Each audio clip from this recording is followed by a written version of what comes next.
दोस्तों, आज हम एक बिल्कुल नई कहानी की शुरुआत करने जा रहे हैं। एक ऐसी कहानी जहां मृत्यु अंत नहीं बल्कि एक नई दुनिया की शुरुआत है। कल्पना कीजिए, जब एक इंसान एक रहस्यमयी बैंगनी क्रिस्टल को छूता है तो उसके सामने खुल जाती है दो दुनियाओं के बीच की दरार, जहां समय ठहर जाता है और किस्मत फिर से लिखी जाती है। आज की कहानी है the crystal that broke time. एक ऐसे युवक सैरवान की यात्रा जिसने मौत को हराकर एक नई दुनिया में कदम रखा, जहां उसकी किस्मत, उसकी बहन लिनारा और रहस्यमय योद्धा ध्रुवोन और लॉर्ड वेल्थर सब किसी न किसी रहस्य से बंधे हैं। तो दोस्तों, अगर आपको फैंटेसी, रहस्य और दूसरी दुनिया की कहानियां पसंद हैं, तो वीडियो को लाइक, शेयर और सब्सक्राइब करना मत भूलना, क्योंकि आज से शुरू होती है एक नई गाथा। एक करने का कोई तरीका नहीं सोच सकता जो कि उसका शारीरिक गठन ठीक नहीं है। अगर वह उच्च क्षेत्र में साधना करना चाहता है तो उसे भारी मात्रा में संसाधनों की आवश्यकता होगी। यह बहुत कठिन होगा। इस दुनिया में योद्धा बनने की चाहत रखने वाले बहुत से लोग थे। 5 गंगा नदियों के रेत के किनों जितने लोग योद्धा बनने की चाहत रखते थे, लेकिन उनमें से कितने सफल हुए? शायद इस दुनिया में कोई चमत्कार होगा। मानसी ने खुद से ही बुदबुदाया। ऐसा लग रहा था कि वह सैरवान का जिक्र कर रही थी, लेकिन ऐसा भी लग रहा था कि वह खुद का जिक्र कर रही थी। बूढ़ा आदमी सेन यह सुनकर दंग रह गया, लेकिन चुप रहा। हाँ, एक चमत्कार।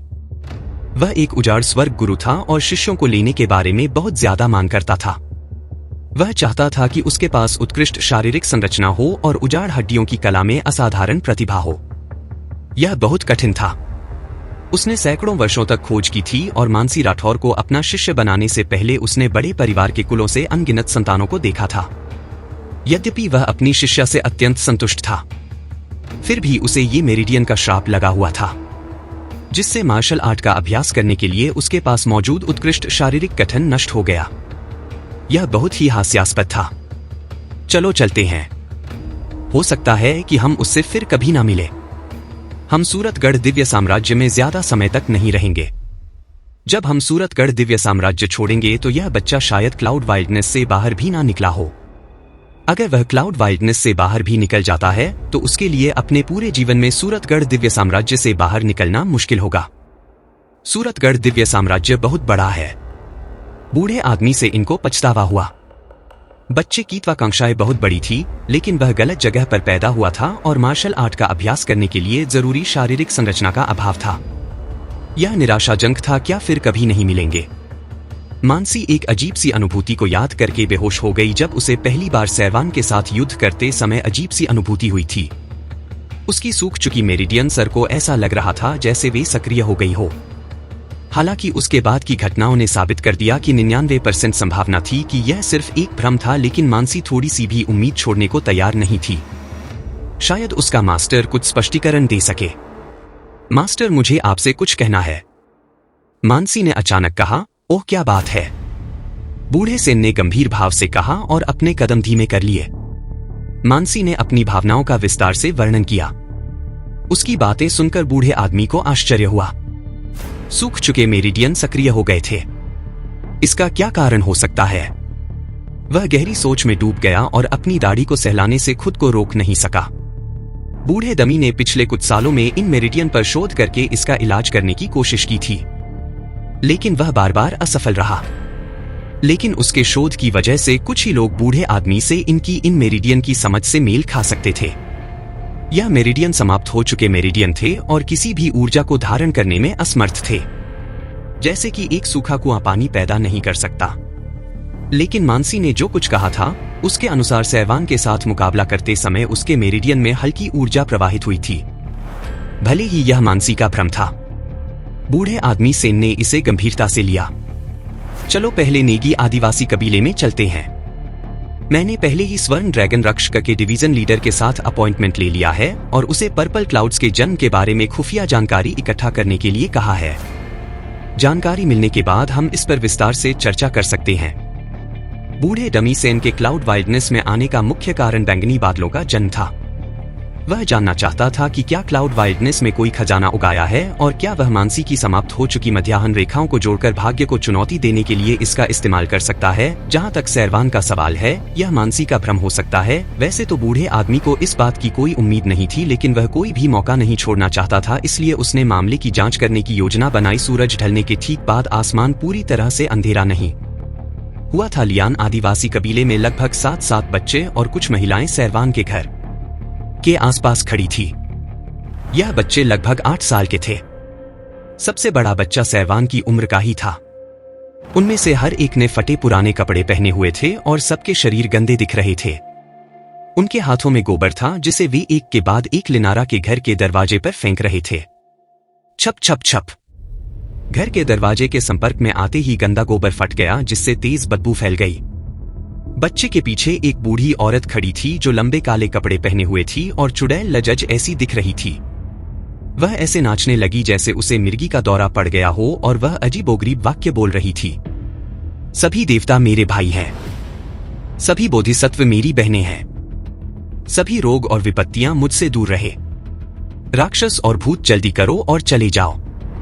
बुरी आत्माओं को मोहित करने वाले अपना परिचय दो।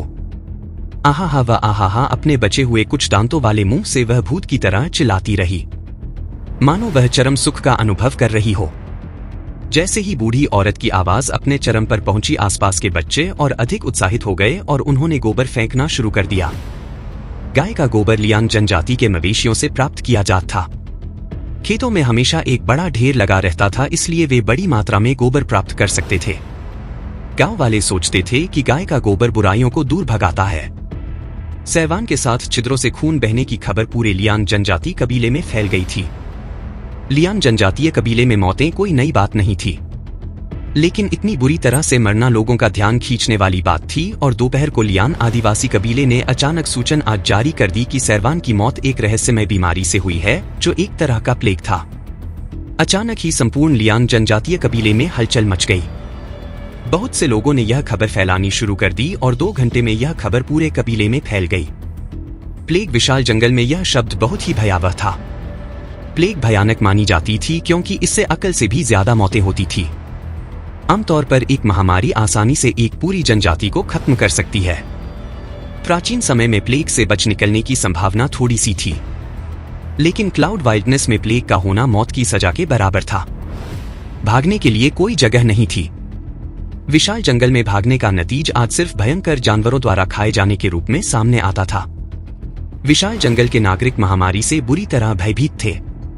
विशाल जंगल में चिकित्सा सुविधाएं पिछड़ी हुई थी, चाहे वे जड़ी बूटियां हो या डॉक्टर।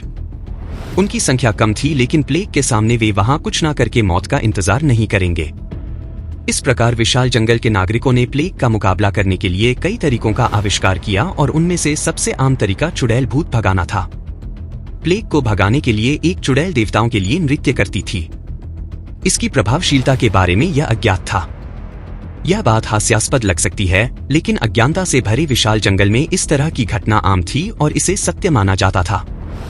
पृथ्वी के प्राचीन समय में दुनिया भर में हर तरह की चुड़ैलें थी और वे सभी आश्चर्यजनक रूप से एक जैसी थी। इसके अलावा विशाल जंगल के नागरिक का मानते थे कि गाय का गोबर या कुत्ते का खून बुराई को दूर भगाने के लिए इस्तेमाल किया जा सकता है। कुत्ते का खून बहुत दुर्लभ था क्योंकि आदिवासी लोग अपनी भूख मिटाने के लिए इसे बहुत पहले से पीते आ रहे थे, लेकिन गाय का गोबर आम बात थी। इसलिए उन्होंने लिनारा के घर पर गोबर फेंकना शुरू कर दिया। उन्होंने प्लेग को फैलने से रोकने के लिए इसे दीवारों और दरवाजों पर फेंका। इस वजह से इन स्वघोषित बहादुर बच्चों ने बड़ी ताकत से आगे बढ़ चढ़कर इसमें भाग लिया। उन्हें लगा कि विलियान आदिवासी कबीले के योद्धा है जो प्लेग और बुराई के साथ युद्ध लड़ रहे हैं। वह जगह अभी तक ढकी नहीं गई है। बच्चों में से एक नेता ने इशारा करते हुए कहा और गोबर का एक बड़ा ढेर उड़कर ऊपर आ गया। छप छप छप गाय का गोबर फट गया। यह दीवार खिड़की के करीब थी और लिनारा ने खिड़की पर सिर्फ एक कागज का टुकड़ा चिपका रखा था। लियान जनजाति के कबीले में कागज महंगा था, लेकिन खिड़कियों को खुला नहीं छोड़ा जा सकता था क्योंकि सर्दियों में बहुत ठंड होती थी। खिड़की को कागज से ढके बिना हवा को बाहर नहीं रखा जा सकता था। लिनारा ने पूरा दिन इस मोटे खिड़की के कागज को थोड़ा थोड़ा करके लगाने में बिताया था, क्योंकि वह यह सुनिश्चित करना चाहती थी कि वह और उसका भाई सर्दियों में सर्दी से ना मरे। पर अब पट एक फटफट की आवाज के साथ गाय के गोबर का ढेर खिड़की के कागज को तोड़ता हुआ उनके घर में अंदर आ गिरा। जैसे ही गाय का गोबर फर्श पर गिरा, पूरा स्थान गंदा हो गया। लिनारा बिस्तर के पास बैठी गंभीर दिख रही थी। जब उसके भाई की खबर आई तो वह निश्चित रूप से सबसे पहले इसे सुनने वाली थी, लेकिन वह इसे सच नहीं मानती थी क्योंकि उसका भाई कई आपदाओं से बचकर बिना मरे बचाया था। इस बार उन्होंने कहा कि उसका भाई मर चुका है और यहाँ तक कि 2 लोगों ने दावा किया कि सैरवान ने अपनी आखिरी सांस के साथ 10 मीटर ऊंची चट्टान से छलांग लगा दी थी। ऐसी गिरावट बिल्लियों को भी मार सकती है। भाई नदी में कूद गया। अपनी मौत के लिए यह शब्द लिनारा के दिमाग में एक श्राप की तरह घूम रहे थे। यह पता नहीं था कि उसने ऐसा क्यों किया, लेकिन वह पूरी तरह से चकित थी। उसे यकीन नहीं हो रहा था कि उसका भाई मर चुका है। वह जानती थी कि पिछले कुछ दिनों में सैरवान के अंदर बहुत बदलाव आया है। उसकी क्षमताएं पहले से ज्यादा बढ़ गई थी। वह ज्यादा ताकतवर हो गया था और मार्शल आर्ट का अभ्यास करने के बाद वह और भी ज्यादा ताकतवर हो गया था। इतना मजबूत भाई कैसे मर सकता है? लिनारा को यकीन नहीं हो रहा था। उसने सारी उम्मीदें सैरवान पर लगा रखी थी, लेकिन चाहे लिनारा को सैरवान पर कितना भी विश्वास क्यों न हो, सैरवान का गायब होना एक सच्चाई थी। विशेष रूप से सैरवान के प्लेग से संक्रमित होने की अफवाहों से लिनारा डर गई। उसे डर था कि सैरवान वास्तव में प्लेग से संक्रमित हो गया है और उसे चिंता थी कि वह उस प्लेग को फैला देगा। इसलिए उसने खुद को डुबो दिया। पट गोबर का एक और ढेर खाने की मेज पर आ गिरा। घर में यहाँ मौजूद 2 कटोरे तुरंत गोबर से गंदे हो गए और उनका अब फिर कभी इस्तेमाल नहीं किया जा सकता है। हालांकि लिनारा ने उन पर एक नजर भी नहीं डाली। लिनारा के घर पर गोबर से घेराबंदी पूरी दोपहर तक चली थी। सूरज डूबने के बाद भी ऑपरेशन अभी तक पूरा नहीं हुआ था। इसे कसकर ढक दो। यह लड़की और वह मरा हुआ शैतान बदकिस्मत है। हमें उन्हें कभी अपने कबीले में स्वीकार नहीं करना चाहिए था। टूटी खिड़की के बाहर से एक औरत की गंदी आवाज आई। यह महिला लंबी थी और उसका चेहरा भी लंबा था। उसके गाल उठे हुए थे और उसकी आस्तीन ऊपर चढ़ी हुई थी। वह एक बदचलन औरत की तरह लग रही थी। यहाँ तक कि गरीब नागरिकों को भी वर्गों में वर्गीकृत किया आ गया था। लियान जनजाति के कबीले में जिनका उपनाम लियान था, उन्हें बेहतर व्यवहार दिया जाता था। उन्हें कभी कभी जनजाति में विशेषाधिकार प्राप्त होते थे। आखिरकार उनका उपनाम लियान जनजाति के कबीले के नेताओं के समान ही था। बोलने वाली महिला का उपनाम लियान था। उसका नाम लियान सोम्या था। उसे आंटी सोम्या के नाम से जाना जाता था। वास्तव में इस बार दीवारों पर गोबर फेंकने के लिए लोगों के एक समूह का नेतृत्व वह करते हुए उसकी आक्रामक मुद्रा का आदेश द्रवोण ने दिया था। द्रवोण एक तूफान खड़ा करना चाहता था और उसने स्वाभाविक रूप से लोगों के बीच बच्चों की देखभाल करने के लिए एक व्यक्ति को ढूंढ लिया ताकि वह आग को हवा दे सके। मुझे लगता है कि हमें घर को जला देना चाहिए ताकि कोई भी गंदी चीज बाहर ना आ सके। क्या तुम्हें पता है, एक लड़के के पिता ने अपनी आंखों से बच्चे को बीमार होते देखा था। उन्होंने यहाँ तक कहा कि न केवल बच्चे को प्लेग हो गया था, बल्कि उस पर भूत प्रेत का साया भी पड़ गया था।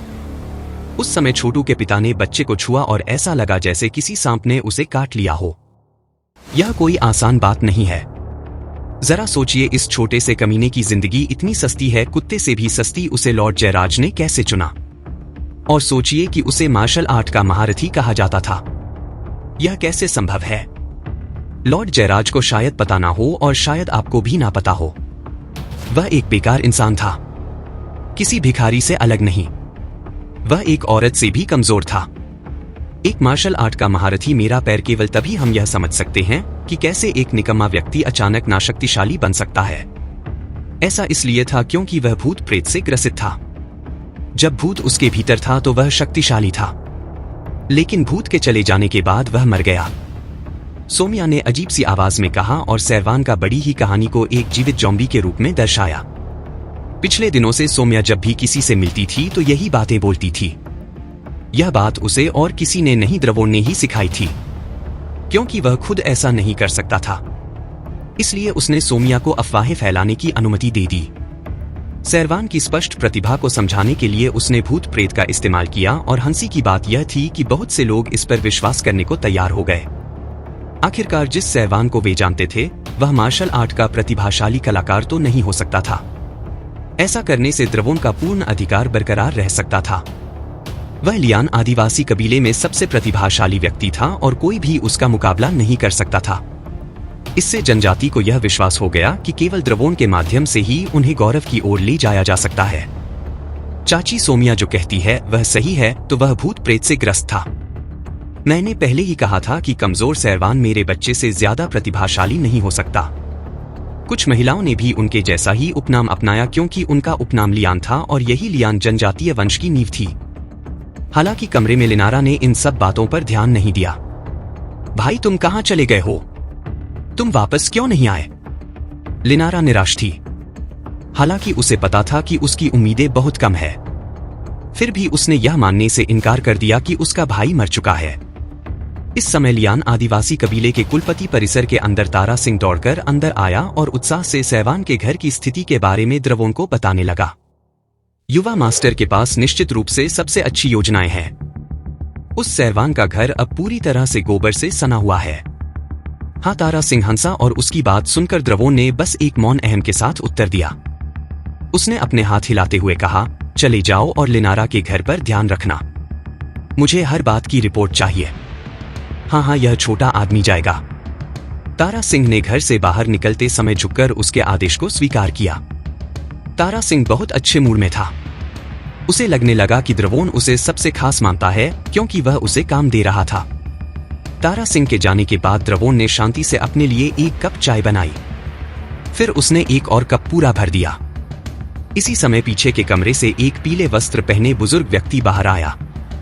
वह हंसने लगा जब उसने द्रवों द्वारा भरा गया चाय का कप उठाया और एक घूंट लिया। यह बुजुर्ग लियान जनजाति के कुलपिता थे।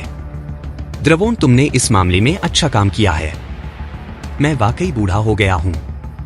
बुजुर्ग ने अपना सिर हिलाया। पिछले कुछ महीनों से लियान जनजाति के हर मामले को द्रवों ही निपटा रहा था। द्रवों ने उजड़ी हुई हड्डियों को साफ करने के लिए ताकतवर लोगों का इस्तेमाल किया था, जिससे पीले वस्त्र पहने बुजुर्ग को चिंता हुई क्योंकि उजड़ी हुई हड्डियों को साफ करने से मौतें हो सकती थी और भूखमरी के कारण लोगों के दंगे शुरू होने में समय नहीं लगेगा। भले ही द्रवों ने उन लोगों के जीवन की क्षमता को बाहर निकालने और उनकी स्थिति को स्थिर करने के लिए रक्त पतला करने वाली गोली का इस्तेमाल किया हो, लेकिन यह एक अस्थिर तरीका था क्योंकि इससे उनकी जीवन शक्ति पर बहुत ज्यादा असर पड़ता। कुछ ही दिनों में वे लोग फिर से बीमार हो जाते और मर जाते। जब मामला उजागर होता तो लियान जनजाति के कुलपिता पर अभूतपूर्व दबाव पड़ता। अगर इसे सही तरीके से नहीं संभाला जाता तो लोगों में दंगा भड़क सकता था। इससे लोगों की जान जा सकती थी और उजड़े हुए लोगों की सेहत पर असर पड़ सकता था। इसके परिणाम भयावह होने की पूरी संभावना थी। लेकिन पीले वस्त्रधार बड़ी ही बुजुर्ग को यह विश्वास नहीं हो रहा था कि बीमारी फैलने से पहले ही द्रवों ने सारा दोष मृत सैवान पर डाल दिया था। यदि ऐसा है तो भले ही उजाड़ हड्डियों को परिष्कृत करने वाले मजबूत लोग मर जाए, किसी को भी संदेह नहीं होगा।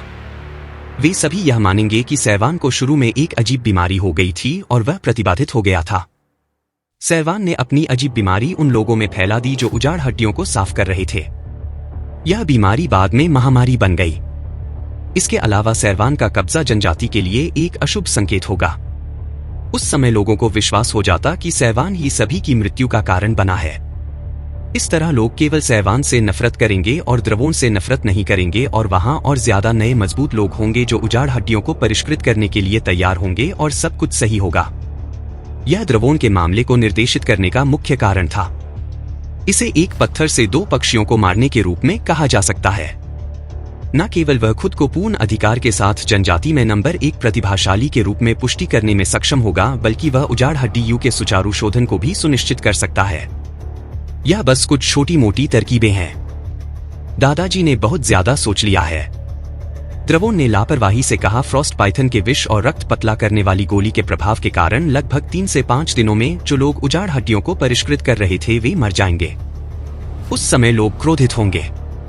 वे सिर्फ सैवान के घर पर गोबर नहीं फेंकेंगे, वे संभवतः सीधे घर को जला देंगे। द्रवों ने यह कहते हुए चाय की चुस्की ली और धीरे से रुमाल से अपना मुंह पोंछा। उसकी हरकतें बेहद शालीन थी। लियान जनजाति के कबीले में वह एकमात्र व्यक्ति था जो हमेशा एक कुलीन व्यक्ति की शैली को बनाए रखता था। वह क्लाउड वाइल्डनेस में पैदा हुआ था। हालांकि क्लाउड वाइल्डनेस के युवा स्वामी उच्च पद पर थे, लेकिन उनमें से कौन कुलीन शैली का पालन करता था? लेकिन द्रवों अलग था।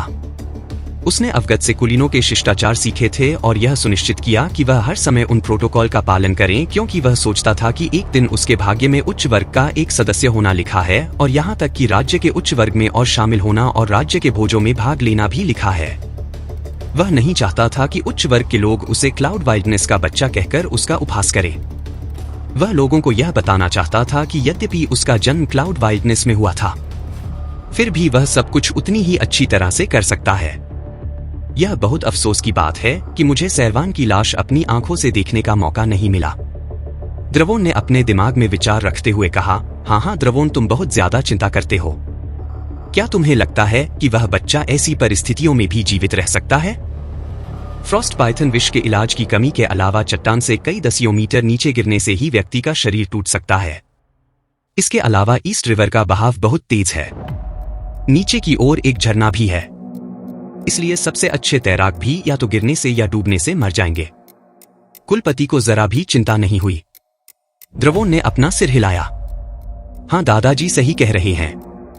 उस सैवान ने अभी अभी मार्शल आर्ट का अभ्यास करना शुरू किया था और वह अभी तक वीरता के दायरे में भी नहीं पहुंचा है।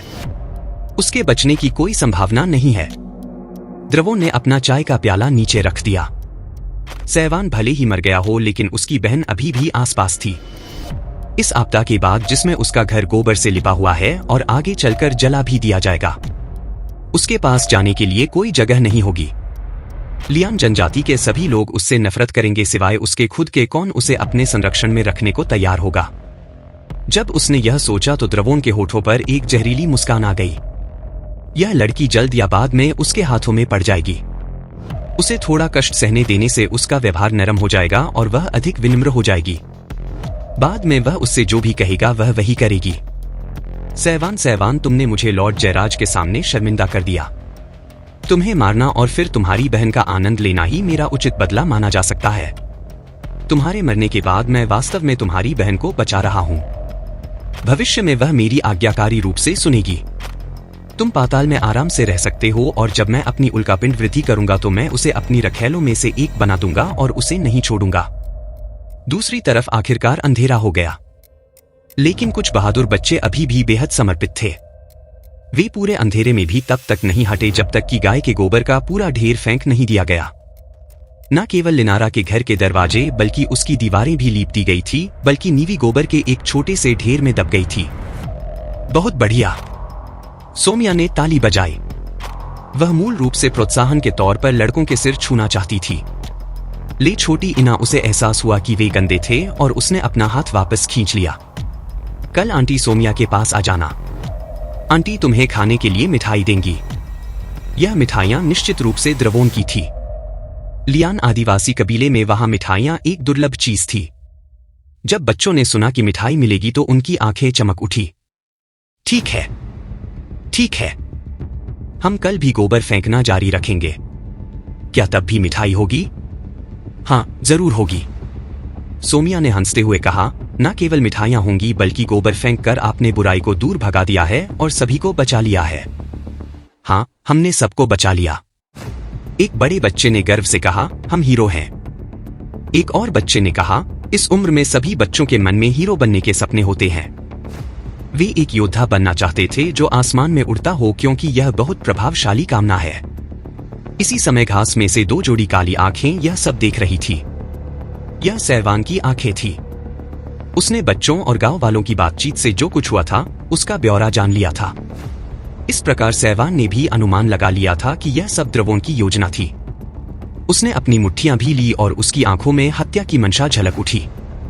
प्लेट को बहाना बनाकर सैवान पर दोष मार दिया गया। ऐसा कदम बहुत ही घिनौना था और गांव वालों की बुद्धि के कारण उनके लिए इसे समझ पाना संभव नहीं था।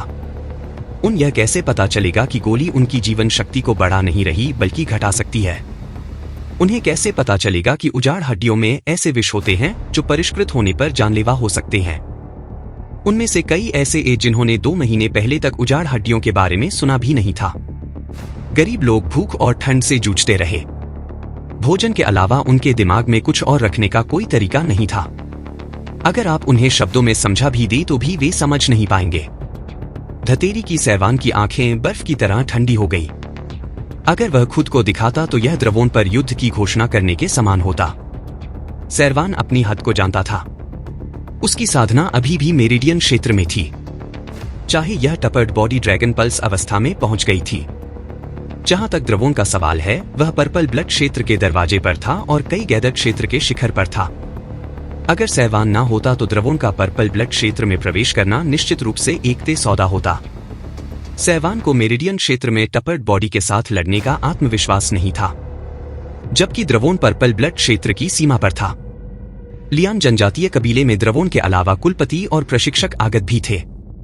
वे तीनों मॉडल ब्लड के 5वें स्तर पर, जैसे ही कंकड़ बच्चे पर पड़ता वह उछलकर रात में गायब हो जाता। इससे बच्चों को यह पता नहीं चल पाता था कि उन्हें कौन मारा गया है। नहीं उन्हें पता था कि कंकड़ कहां से आए हैं। क्या है? बच्चों को पता था कि कुछ गड़बड़ है। रात काफी हो चुकी थी और वे बुराई से छुटकारा का वीरतापूर्ण काम कर रहे थे।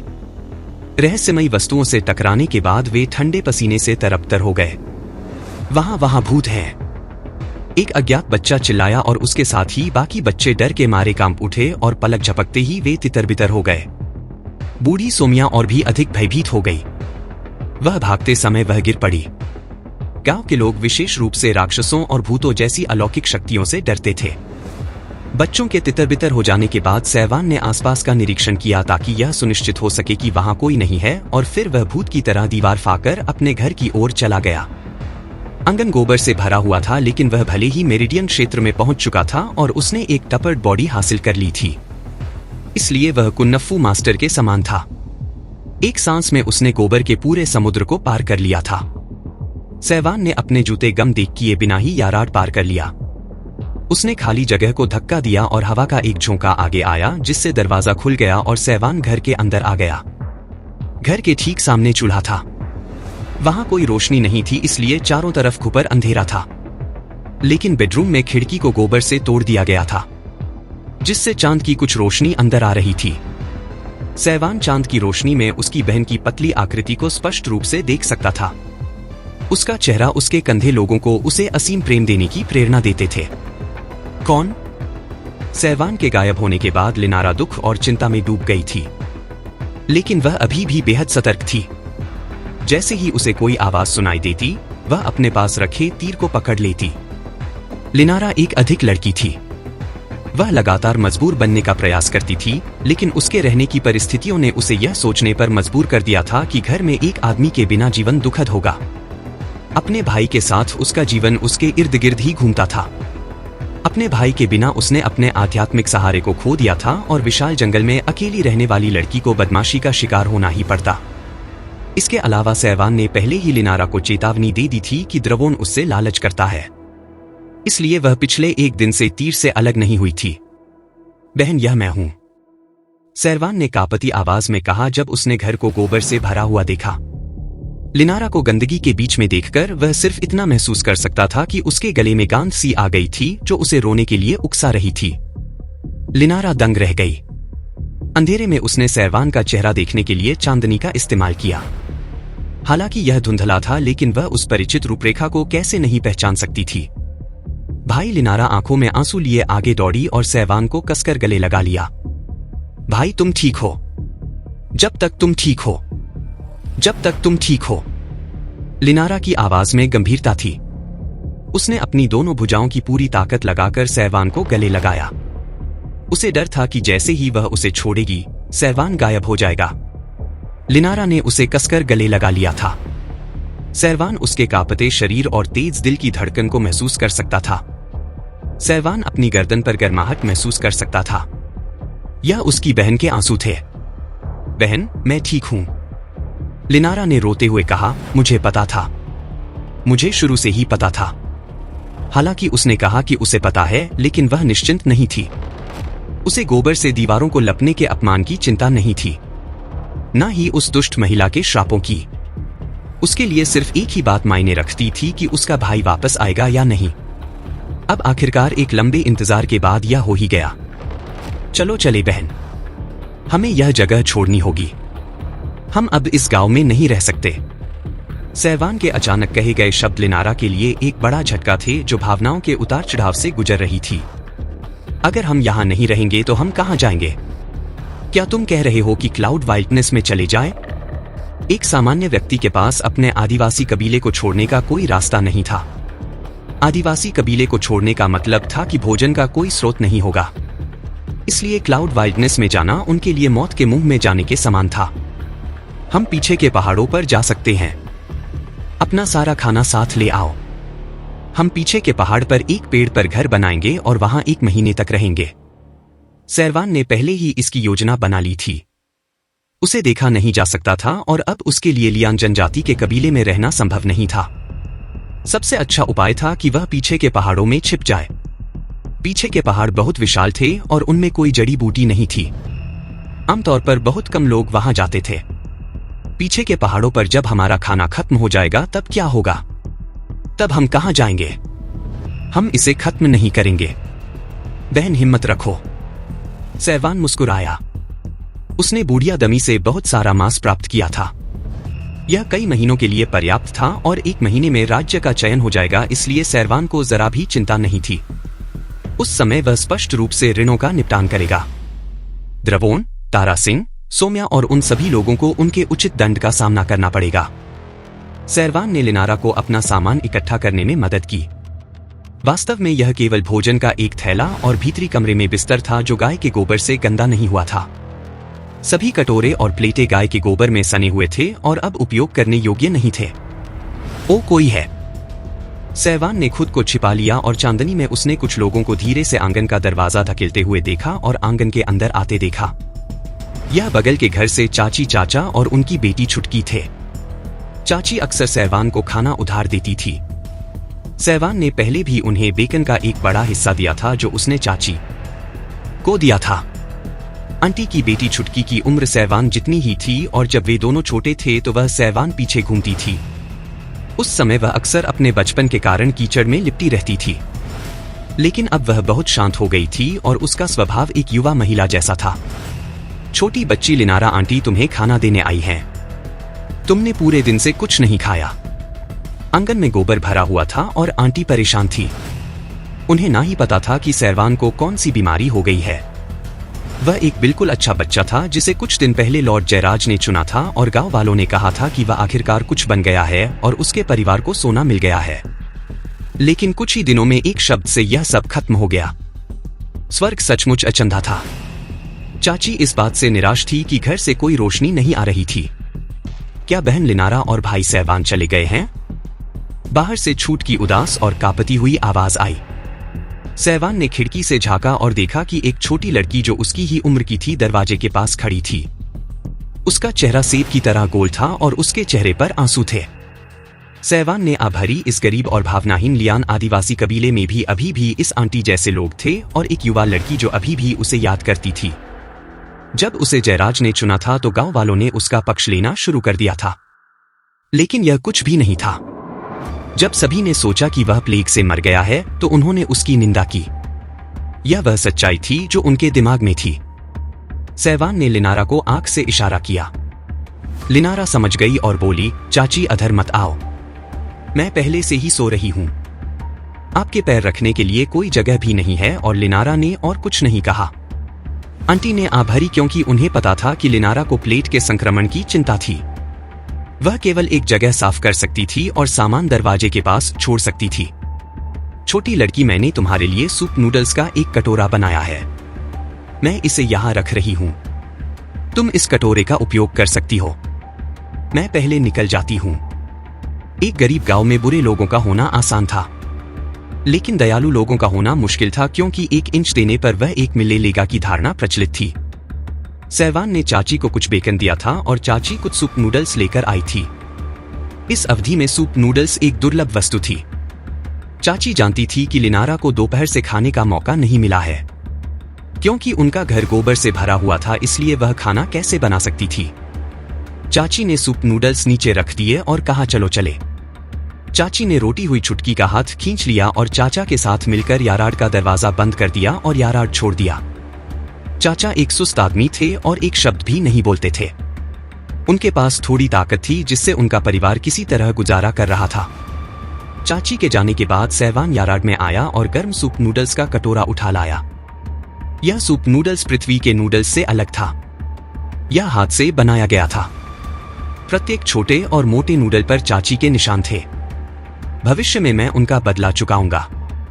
जिन्होंने मुझे नुकसान पहुंचाया मैं उन्हें तो याद रखूंगा ही, जिन्होंने मेरे साथ अच्छा व्यवहार किया मैं उन्हें भी याद रखूंगा।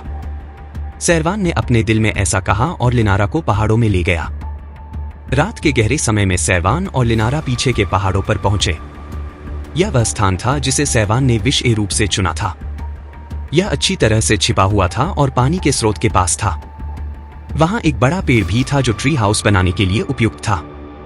सर्दी का मौसम गहरा चुका था और पहाड़ों पर ठंड और भी बढ़ गई थी। चट्टानों पर सफेद बर्फ के टुकड़े जम गए थे। हर सांस के साथ सफेद धुंध निकल रही थी।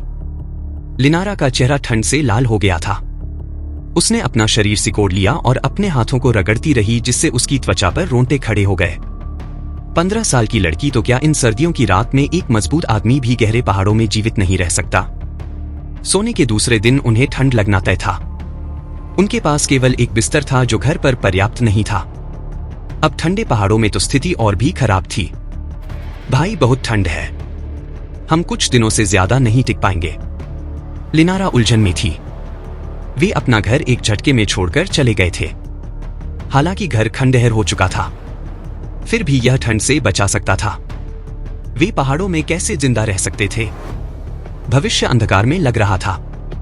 वे कैसे जीवित रह सकते थे? सैरवान हंसा, बहन चिंता मत करो। सैरवान एक विशाल चट्टान के पीछे गया और जलाओ लकड़ी का ढेर निकाल लाया। जब वह बूढ़े आदमी शेन से अलग हुआ तब आसमान में रोशनी थी। वह गांव वापस नहीं जा सकता था, इसलिए उसने मोटे तौर पर एक अस्थायी पैर रखने की जगह तैयार कर ली थी। उस समय जलाओ लकड़ी भी तैयार की थी। सैरवान तुम ... उद्धरण चिन्ह। लिनारा हैरान थी। इस समय सैरवान ने आग जलाने वाली चिमनियां जला दी थी, जिससे लकड़ी में आग लग गई थी। कुछ ही देर में एक लौ जलने लगी और गर्म हवा ऊपर उठने लगी। आस पास की चट्टानों पर जमी बर्फ पिघलने लगी और लिनारा को कुछ गर्मी महसूस हुई। ऐसे निराशाजनक समय में थोड़ी सी गर्मची ने लिनारा को आशा दी। बहन देखो, यह क्या है? सैरवान ने हंसते हुए पत्थर के पीछे से एक बार बैग निकाला और उसे खोला। लिनारा ने उत्सुकता से देखा और जब उसने बैग में रखी चीजें देखी तो वह दंग रह गई। थैले में भोजन था, मांस था, सब्जियां थी और यहां तक कि जंगली फल भी थे। मांस का हिस्सा बहुत अड़ा था। वे सभी कटे हुए थे और उनका निकाला हुआ था। वे सभी ताजे मांस थे और जब एक साथ रखे गए तो उनका वजन 200 पाउंड से अधिक था। सैरवान, तुम्हें यह कहां से मिला? लिनारा ने अविश्वास से सैरवान की ओर देखा। मांस में वसा की मात्रा अधिक होती थी और यह उच्च कैलोरी वाला भोजन था। खराब वातावरण में मांस जीवन रक्षक था। बहन मत पूछो, मैं तुमसे वादा करता हूं कि भविष्य में मैं तुम्हारे लिए एक आरामदायक जीवन सुनिश्चित करूंगा। हमारे कठिन दिन खत्म हो गए हैं। जिसने भी हमें परेशान किया हम उसे 100 गुना वापस करेंगे। सैरवान की आवाज में हत्या के इरादे का संकेत था। 2 महीने की ट्रेनिंग के बाद अपनी ताकत की तरह अर्श छोटे उना धीरे धीरे और अधिक निर्दयी और दृढ़ हो गया। इस दुनिया में ताकतवर लोग कमजोर लोगों पर हमला करते थे। कानून का कोई राज नहीं था। दूसरों के साथ बातचीत करने के लिए धरती के मूल्यों का इस्तेमाल करना मौत को दावत देने के समान था। अब यदि बैंगनी क्रिस्टल की मदद ना होती तो उसे बहुत पहले ही दीवार के पास जाने के लिए मजबूर होना पड़ता। बहन अच्छी तरह देखो, आज मैं अपनी बहन को सबसे स्वादिष्ट खाना खिलाऊंगा। सबसे स्वादिष्ट भोजन। लिनारा ने सैरवान को हैरानी से देखा। अंधेरी रात में उसकी आंखें चमक रही थी। उसे लगा कि उस रात जो कुछ भी हुआ वह सब एक स्वप्न जैसा था। बहन लिनारा, तुम्हें बस खाने के लिए इंतजार करना होगा। सैरवान ने ध्यान केंद्रित करना शुरू कर दिया। उसने अपने जीवन में अनगिनत भोजन बनाए थे, लेकिन उसने कभी इस एक भोजन पर जितना ध्यान केंद्रित किया था उतना कभी नहीं किया था। सैरवान को बूढ़े आदमी से न से खाना पकाने के उपकरण और मसालों का पूरा सेट मिला था। उसने कुछ पुरानी शराब भी प्राप्त की थी। यह उसके लिए अपने पाठ कौशल को पूरी तरह से व्यक्त करने के लिए पर्याप्त था। प्रसंस्कृत सामग्री के साथ बर्तन में पानी डाला गया, साथ में मास्क मसाला, स्वाद, सूप स्टॉक, तेल। वह अपने हर कदम पर सावधानी बरत रहा था और वह एक साथ कई व्यंजन बना रहा था। जैसे ही एक व्यंजन पकता वह पहले से ही दूसरा व्यंजन तैयार कर लेता था। कटिंग बोर्ड एक साफ किया हुआ पेड़ का तना था। चाकू भी बूढ़े आदमी शेन से आया था। टपर्ड बॉडी प्राप्त करने के बाद सैरवान की ताकत बढ़ गई थी। उसका चाकू का काम शानदार था। सामग्री ड्रैगनफ्लाई के पंखों जितनी पतली कटी हुई थी और उसकी गति अविश्वसनीय थी। बगल में आग की रोशनी का उपयोग करते हुए लिनारा सैरवान के चाकू के काम को देखकर दंग रह गई। उसका भाई इतना शक्तिशाली कब बन गया? लिनारा को अच्छा खाना खिलाने के लिए सैरवान ने कुछ व्यंजन बनाए थे जिन्हें बनाने में जटिल प्रक्रियाएं अपनानी पड़ी थी। पृथ्वी पर भी इन व्यंजनों को बनाने में सैरवान की देखभाल और ध्यान की आवश्यकता थी, क्योंकि इसमें कई चरण शामिल थे और वह कोई पेशेवर शेफ नहीं था। एक या दो गलतियां होने पर व्यंजन अपनी पूर्णता खो सकता था। लेकिन अब जब सैरवान मेडियन क्षेत्र में पहुंच गया तो उसके मस्तिष्क के चैनल साफ हो गए थे और ऊर्जा उसके मस्तिष्क में प्रवेश कर गई थी, जिससे उसकी सोच तेज हो गई थी। इसलिए वह प्रत्येक व्यंजन के लिए आवश्यक चरणों में एक भी पल चुके बिना एक साथ 3 व्यंजन बनाने में सक्षम था। एक व्यंजन तैयार होने के बाद से परोस दिया जाता था और दूसरा व्यंजन तैयार कर लिया जाता था। यह सब समय की पाबंदी के साथ किया जा रहा था और लिनारा पहले से ही पूरी तरह से जम चुकी थी। उसकी नाक में घुसने वाली सुगंधों ने उसकी भूख को बढ़ा दिया। लिनारा ने शायद ही कभी बेकन के कुछ टुकड़े देखे हो, तो उसे ऐसे उच्च श्रेणी के व्यंजन देखने का मौका कब मिल सकता था। सैरवान के सभी व्यंजन बेहतरीन उजाड़ मांस से बने हुए थे। बूढ़े आदमी के कद और पेटूपन के कारण वह उजाड़ मांस से कम कुछ भी नहीं रखता था और उजाड़ मांस में भी केवल सबसे बढ़िया मांस ही रखा जाता था। इसके अलावा बूढ़े आदमी ने जो विभिन्न मसाले छोड़े थे वे सभी महंगे थे। इसलिए सैरवान अपने कौशल को पूरी तरह से प्रदर्शित करने में सक्षम था और एक के बाद एक व्यंजन बनाना खत्म कर रहा था। लिनारा ने पेड़ के तने पर सजे स्वादिष्ट व्यंजनों को देखा। उसे लगा जैसे वह किसी सपने में थी। क्या यह सब वास्तविक था? अभी कुछ देर पहले वह खाने और अपने भविष्य को लेकर चिंतित थी, लेकिन अब उसके सामने खाने की मेज पर कई तरह के व्यंजन थे। क्या यह सब उसके भाई ने बनाया था? क्या वह वाकई सारा खाना खा सकती थी? बहन, जल्दी से इसे खा लो, हवा ठंडी है, खाना जल्दी ही ठंडा हो जाएगा। सैरवान ने उबले हुए मांस का एक कटोरा लिया जो बिल्कुल साफ था और कहा, इसे स्टीम्ड पोर्क बेली कहा जाता है। बहन, इसे चखें। पृथ्वी पर सामान्य पोर्क बेली को स्टीम्ड पोर्क बेली में बनाने पर उसका स्वाद बहुत अच्छा होता है, लेकिन स्टीम्ड पोर्क बेली के लिए उजाड़ मांस का उपयोग करने से उसका स्वाद और भी बेहतर हो जाता है। सैरवान ने उबले हुए मांस के पेट का एक टुकड़ा उठाया और उसे लिनारा के होठों से लगा दिया। वह हमेशा सैरवान को खाना खिलाती थी, लेकिन आज भूमिकाएं उलट गई थी। लिनारा को इसकी आदत नहीं थी और जैसे ही उसने एक छोटा सा निवाला खाने के लिए अपना मुंह खोला, उसका चेहरा लाल हो गया। जैसे ही मांस उसके मुंह में गया, वह एक सुगंधित और स्वादिष्ट स्वाद में पिघल गया। यह चिकना नहीं था और चावल के हल्के स्वाद के साथ यह बेहद यादगार था। लिनारा को यकीन ही नहीं हो रहा था कि दुनिया में इतनी स्वादिष्ट चीज भी है।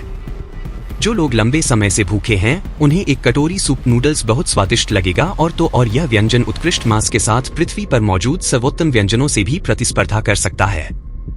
लिनारा को लगा जैसे उसकी जीभ अब और नहीं हिल सकती। यह बहुत स्वादिष्ट था। इसका स्वाद ऐसा था जिसे उसने पहले कभी नहीं चखा था, ना ही उसने कभी इसके बारे में सोचा था। जब वह छोटी थी तो वह एक अमीर परिवार से थी, लेकिन अब वह अभी भी जवान थी।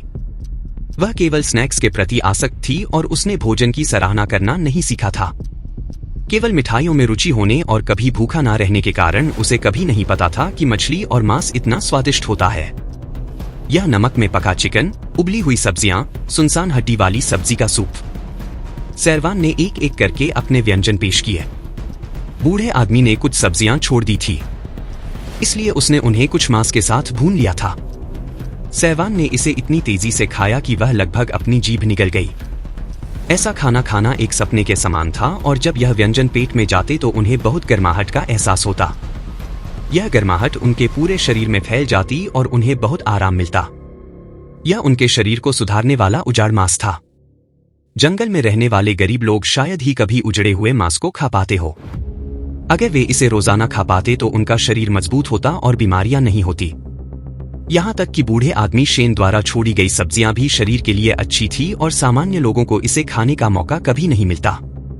भाई बहनों ने खूब खाया और 15 मिनट में उन्होंने पेड़ के तने पर पड़े व्यंजनों को तूफान की तरह उड़ा दिया।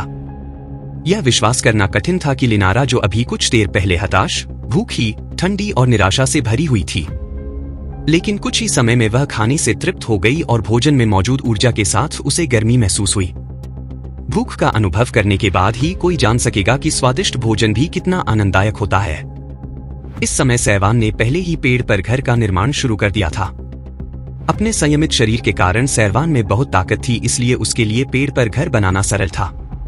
भाई, पिछले कुछ दिनों में क्या हुआ था? लिनारा ने सैवान को खुद में व्यस्त देखा और उसे लगा कि वह अभी भी एक स्वप्निल भ्रम में थी। पिछले 1 घंटे की घटनाएं बहुत ही आश्चर्यजनक थी। ओह, मैं एक बेईमान आदमी से मिला जिसका उपनाम शेन था। उसने देखा कि मेरा शरीर आश्चर्यजनक रूप से अच्छा था और उसने मुझे कुछ सुझाव दिए। उसने मुझे कुछ अच्छी चीजें भी दी। यह मोटे तौर पर इतना ही है। बहन, चिंता मत करो, मैं अतीत से अलग हूं। भविष्य में तुम्हारा जीवन और बेहतर होता जाएगा। पेड़ पर घर तो बन गया, लेकिन पहाड़ों में ठंड और नमी थी, इसलिए पेड़ के घर में सोना बहुत ठंडा होगा। यद्यपि पास में आग जल रही थी और वह गर्म थी, फिर भी उस पर लगातार ध्यान देने की आवश्यकता थी, क्योंकि वह रात भर नहीं जल सकती थी, इसलिए वे फिर भी ठंडे रहेंगे। लिनारा को कभी कभी अपने कान रगड़ते हुए देखकर सैवान मुस्कुराया और पेड़ के घर से नीचे उतर गया। थोड़ी देर में उसने गरुड़ासव का सिर उठाया। इसमें अग्नि तत्व की भरपूर मात्रा थी। पेड़ के घर में सिर रखना एक छोटे से हीटिंग स्टोव की तरह था। कुछ ही समय में पेड़ का घर गर्म हो गया था। सैवान इस रात बहुत सारे आश्चर्य लेकर आया था, इसलिए लिनारा ने पूछने से मना कर दिया। हालांकि उसे पेड़ के घर की लकड़ी की तख्तियों पर लेटना पड़ा, लेकिन आज से अधिक सुरक्षित उसने पहले कभी महसूस नहीं किया था। खाना खाकर, प्यास बुझाकर, एक गर्म घर पाकर और सैवान के साथ रहकर दुनिया में इससे ज्यादा आनंददायक और क्या हो सकता है? भाई, मुझे डर है कि यह सब एक सपना है। लिनारा को लगा कि सब कुछ झूठ है। उसे सोने से डर लग रहा था। उसे डर था कि अगर उसने अपनी आंखें बंद की और खोली तो वह खुद को उस ठंडे खाली घर में पाएगी जहां सिर्फ गंदे गोबर के अलावा कुछ नहीं है। और सैवान की बीमारी से मौत की बुरी खबर। यह कोई सपना नहीं है। बहन, बस सो जाओ, मैं तुम्हारी रक्षा रहूंगा। सैवान उसके बगल में एक लॉक बेड पर बैठ गया और लिनारा का हाथ पकड़ लिया। सैवान की हथेली की गर्मी महसूस करने के बाद लिनारा को मानसिक शांति मिली। इस गर्म स्पर्श ने उसे थकावट से भर दिया। हालांकि वह सोने के लिए तैयार नहीं थी, लेकिन धीरे धीरे वह बेहोश हो गई और सो गई।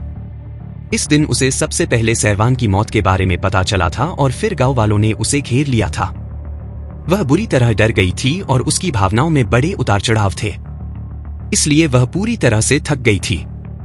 लिनारा स्वप्नलोक में प्रवेश कर गई और उसके मुंह के कोनों पर एक आनंदमय मुस्कान उभर आई, यह सुनिश्चित करने के बाद कि लिनारा सो गई है।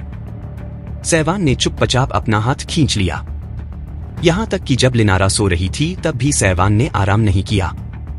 उसने गरुड़ साव जानवर के सिर से ऊर्जा को अवशोषित करने के लिए अपने शरीर में बैंगनी क्रिस्टल मूल का उपयोग किया। यह जानवर एक उजाड़ जानवर था और जब यह यूनन ने मेडियन क्षेत्र में प्रवेश किया था तो उसने फ्रॉस्ट पाइथन की उजाड़ की शक्ति को अवशोषित कर लिया था और अनुभव की कमी के कारण उसने बहुत अधिक शक्ति को अवशोषित कर लिया था, जिससे उसे नुकसान हुआ। उसने लगभग अपने मेरिडियन को तोड़ दिया था। इस बार सैवान ने सीख लिया था। उसने अपने शरीर में ऊर्जा के सेवन को सावधानी पूर्वक नियंत्रित किया और गति से वह जानता था कि गरुड़ आसव जानवर का सिर उसके लिए 1 महीने तक चल सकता है। 1 महीने में वह योद्धा चयन परीक्षा पास कर लेगा और नए संसाधन प्राप्त कर लेगा। जैसे जैसे रात गहराती गई, सैवान, जिसने पर्याप्त ऊर्जा अवशोषित कर ली थी, चुपचाप पेड़ के घर से बाहर चला गया। वह जंगल से गुजरते हुए एक फुर्तीले बंदर की तरह था और जल्दी ही एक खुले स्थान पर पहुंच गया था। साफ आसमान और चांद के नीचे सनी के कप डे पहने एक युवक था। वह एक पेड़ के नीचे बैठा था और पेड़ के तने पर अपनी पीठ टिकाए हुए था। चांद की रोशनी में वह उस हरे रंग की प्राचीन पुस्तक के पन्नों को पूरी एकाग्रता के साथ पलटने लगा। एक पुराने पेड़ की शाखा से एक पीला पत्ता टूटकर धीरे से खुले हुए पन्नों में से एक पर गिरा, लेकिन युवक ने उसे धीरे से हटा दिया और अपने समर्पित पाठ में लग गया। यद्यपि रात में अंधेरा था, लेकिन मेरिडियन क्षेत्र में पहुंचने के बाद सैवान रात में स्पष्ट रूप से देख सकता था जैसे कि दिन हो। तो ड्रैगन डांसिंग द 9 हेवन सिर्फ एक चाल नहीं है, इसमें 3 अन्य चालें भी हैं, जिससे पूरे सेट में 4 चालें हो जाती हैं। मानसी की dragon rip tiger bone fist को देखकर सैवान के मन में पहले से उठे कई सवाल धीरे धीरे साफ हो गए। उस समय जब अध योद्धा तैयारी शिविर के सदस्यों को पढ़ा रहे थे, इस विचार के तहत कि सदस्यों की सीखने की क्षमता कम थी, उन्होंने भी चालों को सरल बना दिया था। चालों के पूरे सेट में से केवल सबसे सरल चालें ही सिखाई गई। अब dragon rip tiger bone fist के पूरे सेट के साथ उसने सभी अंतरालों को भर दिया था। ओ मिस मानसी ने यहाँ लिखा है कि हालांकि dragon rip tiger bone fist सरल है, यह आखिरकार एक बुनियादी मुट्ठी तकनीक है और किसी को dragon rip tiger bone fist की दिनचर्या तक सीमित नहीं होना चाहिए। यदि कोई केवल ड्रैगन रिप बोन फिस्ट की दिनचर्या पर ध्यान केंद्रित करता है तो अपने पूरे जीवन में वह केवल dragon rip tiger bone fist के पूर्ण क्षेत्र तक ही पहुंच पाएगा, लेकिन आगे कोई सुधार नहीं कर पाएगा। मानसी के शब्दों ने सहवान को चौंका दिया। उसने तुरंत मानसी द्वारा नोट की गई बातों पर ध्यान केंद्रित किया। मानसी की लिखावट बहुत सुंदर थी और हर छोटा शब्द कोमल और सुंदर था, लेकिन उसकी विषय वस्तु राजसी थी। सहवान को केवल उससे झटके महसूस हो रहे थे। मानसी के नोट्स में dragon rip tiger bone fist के साथ पहुंचा जा सकने वाला सर्वोच्च क्षेत्र बैंगनी रक्त क्षेत्र का शिखर था। यह तथाकथित पूर्ण क्षेत्र था। लेकिन क्या आगे अभ्यास करने के लिए कुछ बचा था? क्षमा करें, कुछ नहीं बचा है। इस बिंदु पर जब तक कोई व्यक्ति और भी उच्च स्तर की साधना तकनीक प्राप्त नहीं कर लेता तब तक वह और भी उच्च क्षेत्र तक नहीं पहुंच सकता। उदाहरण के लिए सूरतगढ़ पवित्र तकनीक, यदि किसी के पास इसे प्राप्त करने की क्षमता है तो उसे निश्चित रूप से इसका उपयोग करना चाहिए। लेकिन एक समस्या उत्पन्न होगी। पहले सीखी गई dragon rip tiger bone fist Suratgarh पवित्र तकनीक से बिल्कुल अलग थी। दोनों के बीच ऐसा कुछ भी नहीं था जिसे विरासत में प्राप्त किया जा सके। सूरतगढ़ पवित्र तकनीक सूरतगढ़ दिव्य साम्राज्य के संस्थापक सम्राट द्वारा बनाई गई थी, जबकि dragon rip tiger bone fist को अप्रत्याशित रूप से वंशज सम्राटों में से एक द्वारा प्राप्त किया गया था। उनकी विरासत एक जैसी नहीं थी। यदि दो अलग अलग प्रणालियों का एक साथ उपयोग किया जाए तो कुछ ऐसे भाग होंगे जिन्हें एक साथ मिलाकर पूर्णता प्राप्त नहीं की जा सकेगी। पृथ्वी पर यह एक हाई स्कूल के छात्र की तरह होगा जो कॉलेज प्रवेश परीक्षा के लिए गणित विषय चुनना चाहता है और कॉलेज में प्रवेश करने पर गणित छोड़कर इतिहास का अध्ययन करना चाहता है। इसका मतलब यह नहीं है कि वह कुछ भी नहीं सीख पाएगा। एक प्रतिभाशाली व्यक्ति आसानी से एक प्रसिद्ध इतिहासकार बन सकता है, लेकिन कोई बात नहीं, पहले से सीखा गया गणित बेकार था क्योंकि ऐतिहासिक लेखों पर शोध करते समय क्या कोई विभेदन का उपयोग किया जा सकता था? तकनीक बदलते समय एक समस्या होगी। सूरतगढ़ पवित्र तकनीक सीखने के बाद फिर dragon rip tiger bone fist बेकार हो जाएगा। इसका उपयोग केवल मल ब्लड को तोड़ने और उसे पर्पल ब्लड के शिखर पर पहुंचाने के लिए किया गया था। ठीक उसी तरह जैसे एक हाई स्कूल का छात्र केवल कॉलेज में प्रवेश पत्र प्राप्त करने के लिए गणित सीखता है। इसका मतलब यह था कि यह संसाधनों की बर्बादी थी। एक योद्धा का समय बहुत कीमती होता है। मार्शल आर्ट का अभ्यास करना स्वर्ग के खिलाफ लड़ाई थी। उच्च क्षेत्र में पहुंचने के लिए किसी को प्रयास करते रहना चाहिए और समय बर्बाद नहीं करना चाहिए। मानसी एक ऐसी व्यक्ति थी जो स्वर्ग के विरुद्ध गई थी। वह एक असंभव चमत्कार करना चाहती थी तो वह ऐसा अपय कैसे बर्दाश्त कर सकती थी? मानसी की पद्धति दिनचर्या से परे जाकर उसे पूरी तरह से समझना और उसे केवल अपने उपयोग के लिए तैयार करना था। इसलिए दिनचर्या को भूल जाना निराकारता को ग्रहण करना के रूप में भी जाना जाता है, जो आपके अपने मार्शल पथ पर चलने के लिए एक महत्वपूर्ण कदम है। अपनी मार्शल आर्ट की नींव के आधार पर कोई व्यक्ति मार्शल आर्ट के उच्च स्तर तक पहुंचने का मार्ग खोज सकता है। इस दौरान सीखी गई तकनीकें, चाहे वह बुनियादी, मध्यवर्ती या उन्नत हो, पूरी तरह से समझी जाएंगी और मार्शल आर्ट की अपनी समझ में विलीन हो जाएंगी। इस प्रकार यह व्यर्थ नहीं जाएगा। जब सहवान ने ऐसा नोट देखा तो उसे बहुत गहरा सदमा लगा। हाँ, दिनचर्या की सीमाएं होती है, लेकिन मार्शल आर्ट की कोई सीमा नहीं है। प्राचीन चीन मेंगजी ने कहा था, यदि आप जो कुछ भी पढ़ते हैं उस पर विश्वास करते हैं तो बेहतर है कि आप ना पढ़ें। एक सच्चा ऋषि बुनियादी 3 कैरेक्टर क्लासिक 100 फैमिली सरनेम्स या उन्नत 4 महान पुस्तकें और यहाँ तक कि 100 विचारधाराओं को भी पढ़ेगा। इन सभी अनगिनत क्लासिक्स को वे अपने सुंदर लेख लिखने से पहले अपने ज्ञान में एकीकृत कर लेंगे। मैं एक ऋषि बनना चाहता हूँ। मैं एक मार्शल आर्ट ऋषि बनना चाहता हूँ।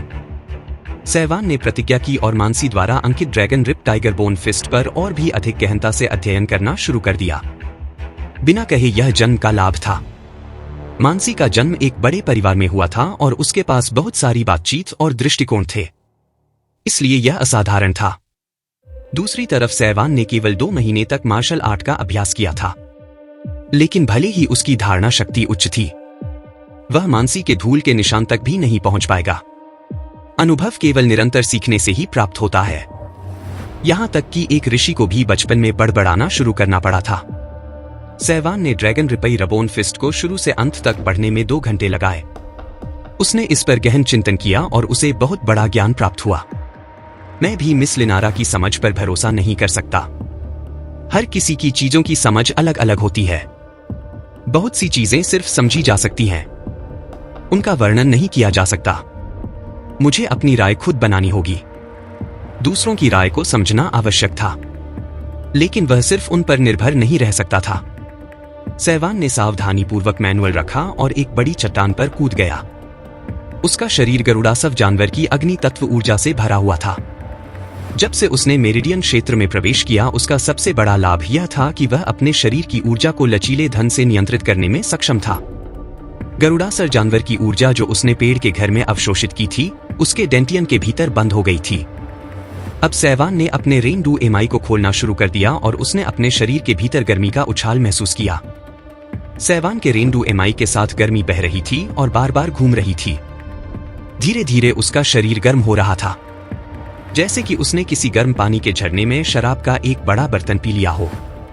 इस ताकत का उपयोग करते हुए सैवान ने dragon rip tiger bone fist का प्रदर्शन करना शुरू कर दिया। गरुड़ास की ऊर्जा उसके सिर की ओर दौड़ रही थी। सैवान को लगा कि उसकी आत्मा पूरी तरह से शांत हो गई है। उसका शरीर बिना सोचे समझे स्वतंत्र रूप से चलने लगा, मानो वह सहज प्रवृत्ति से चल रहा हो। ऐसी पृथक अवस्था मार्शल आर्ट सीखने के लिए सर्वोत्तम अवस्था थी।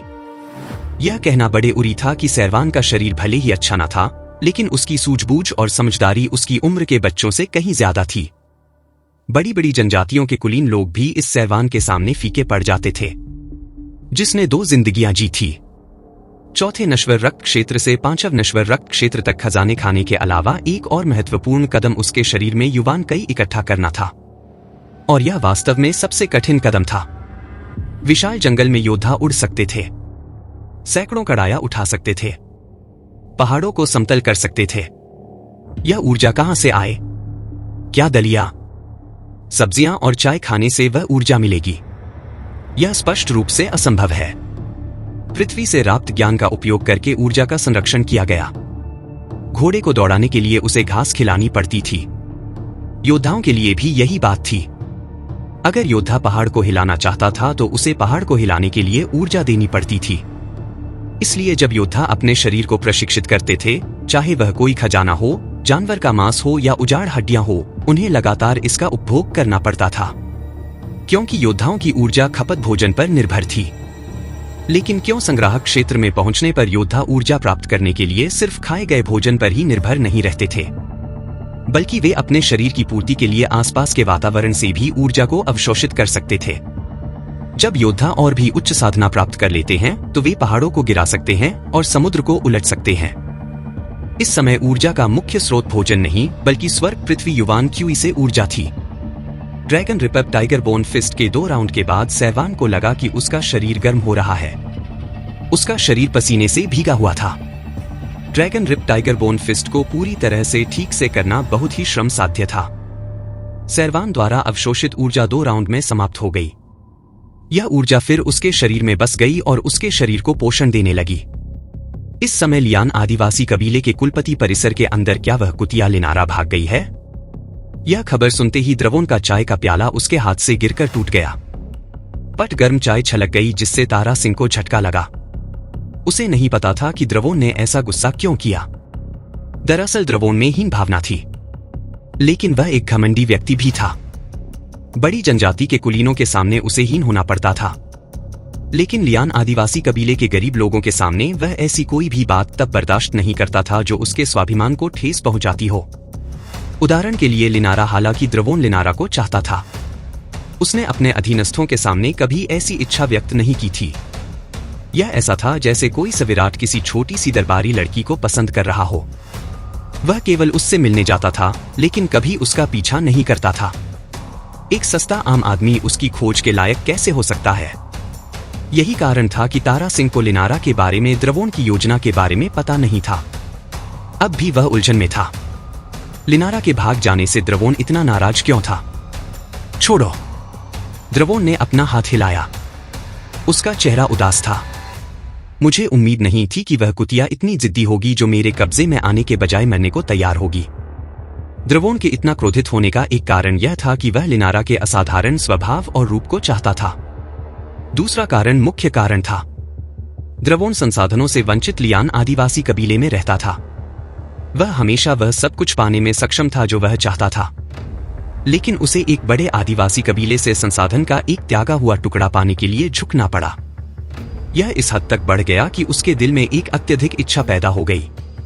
वह ऐसी चीजें प्राप्त करना चाहता था जो उसकी नहीं थी, और यदि वे उसकी थी तो कोई भी उन्हें छू नहीं सकता था। द्रवोन के लिए लिनारा लियान जनजातीय कबीले से संबंधित थी, इसलिए वह विशेष रूप से उसकी थी। अगर वह दूसरों की चीजें हासिल नहीं कर पाता तो कोई बात नहीं, लेकिन लियान जनजाति के कबीले की चीजें उसकी और उसके परिवार की थी, इसलिए उसके भागने से ज्यादा उसे कोई और बात नाराज नहीं कर रही थी। यह कुतिया शायद पहले ही मर चुकी होगी।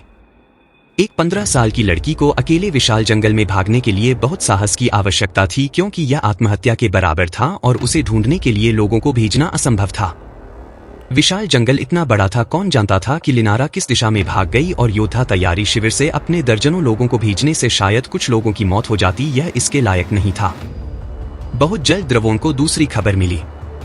जिन लोगों ने खून पतला करने वाली गोली ली थी वे आखिरकार बीमार पड़ गए।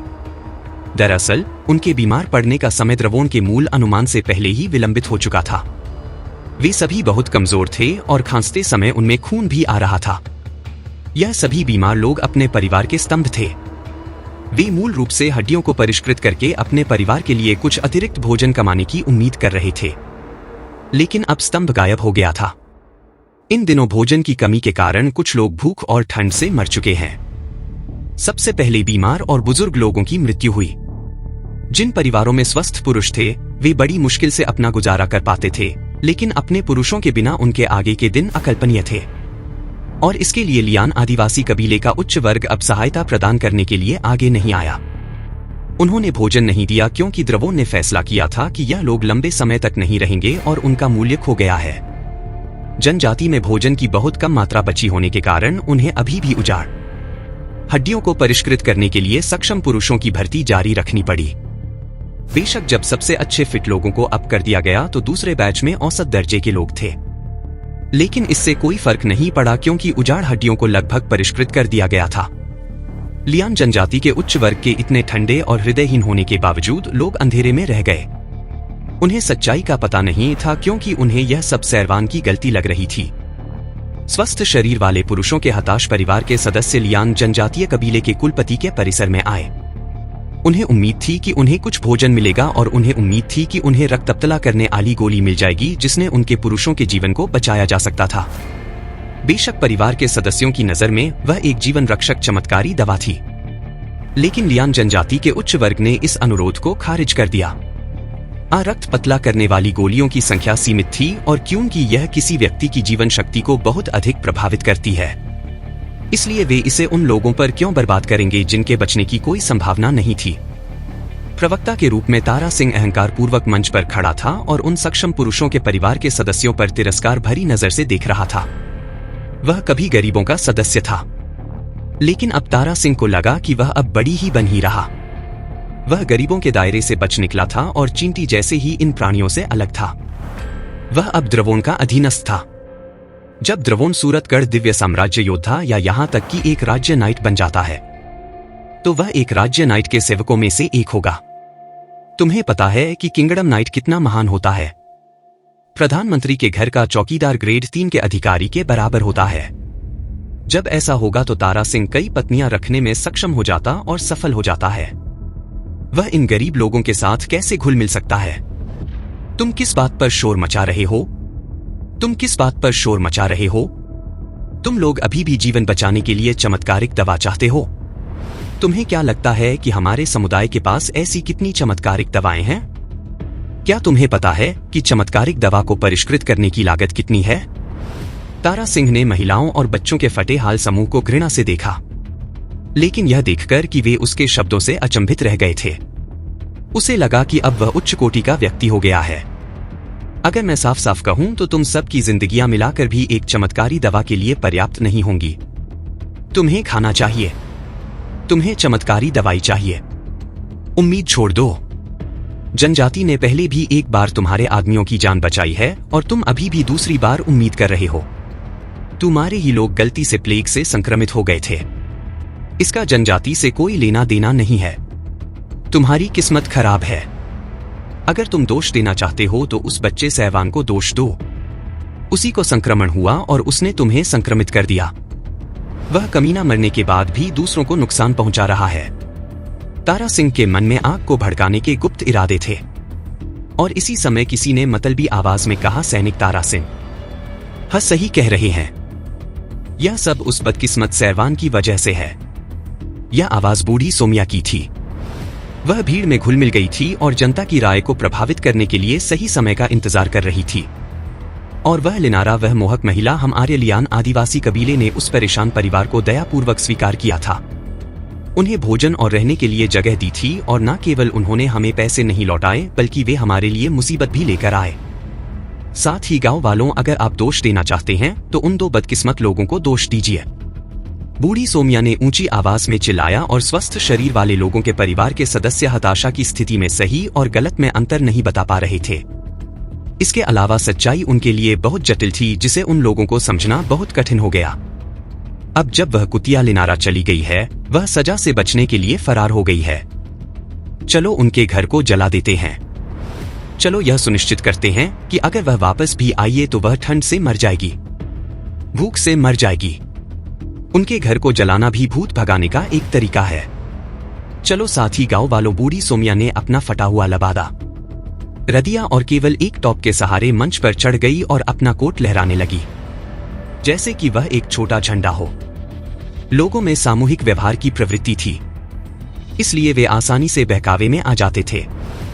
इसके अलावा उनके दिलों में था कि यह वास्तव में सैवान ही था जिसने उनके सक्षम शरीर वाले लोगों को गिरा दिया था, जिससे उन्हें आगे बहुत मुश्किल समय का सामना करना पड़ा।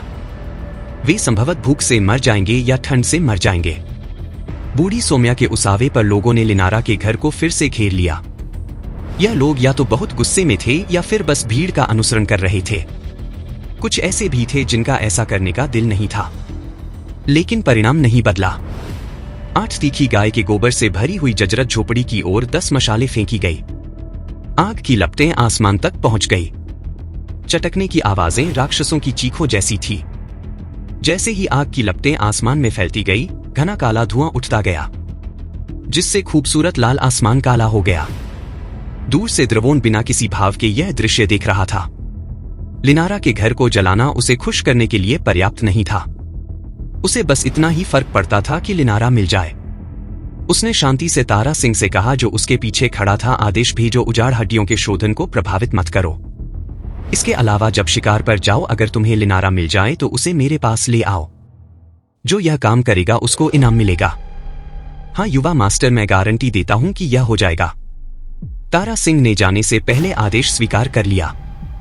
लियान जनजाति के कबीले के पीछे के पहाड़ों में सैवान दूर से थता हुआ काला धुआं देख सकता था।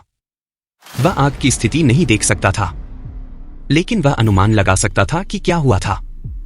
वह केवल उपहास करता रहा और कुछ नहीं बोला। वह लिनारा को विशाल जंगल से बाहर लाने की योजना बना रहा था, इसलिए घर को जला देना ठीक था। सैवान ने अपनी आंखें बंद कर ली और स्वर्ग पृथ्वी युवान क्यूई को त्यागना शुरू कर दिया। एक बार जब उसकी शिरोबिंदु खुल गई तो वह श्वसन कर सका। सांस छोड़ना स्वर्ग पृथ्वी युवान क्यूई का अवशोषण था। एक परिसंचरण पूरा करने के बाद ऊर्जा छिद्रों से निकल जाती है और सूक्ष्म रूप से शरीर को रूपांतरित करती है, और यह एक संचय प्रक्रिया थी और मध्याह्न रेखाओं को खोलकर वे स्वर्ग थवी युवान कई के प्रवाह के लिए चैनल बन जाएंगे। मानसी की शिरोबिंदु सूख रही थी, इसलिए सबसे बड़ी समस्या स्वर्ग पृथ्वी युवान कई को निष्कासित करने में सक्षम नहीं होना था। अपने शरीर में ऊर्जा का स्वतंत्र रूप से उपयोग करने में असमर्थ होना था। लेकिन इन प्रतिबंधों के बावजूद मानसी अभी भी अपनी वर्तमान मार्शल आर्ट उपलब्धियां हासिल कर सकती थी। यह एक अद्भुत उपलब्धि थी। सैवान को यह पता नहीं था और वह एक प्रकार की समाधि की स्थिति में बैठा था और यूं क्यू को त्यागना शुरू कर दिया था। सेवा समाप्ति सरल लग सकती है, लेकिन ऐसा नहीं था। यह एक ऐसी प्रक्रिया थी जो प्रतिभा की परीक्षा लेती है।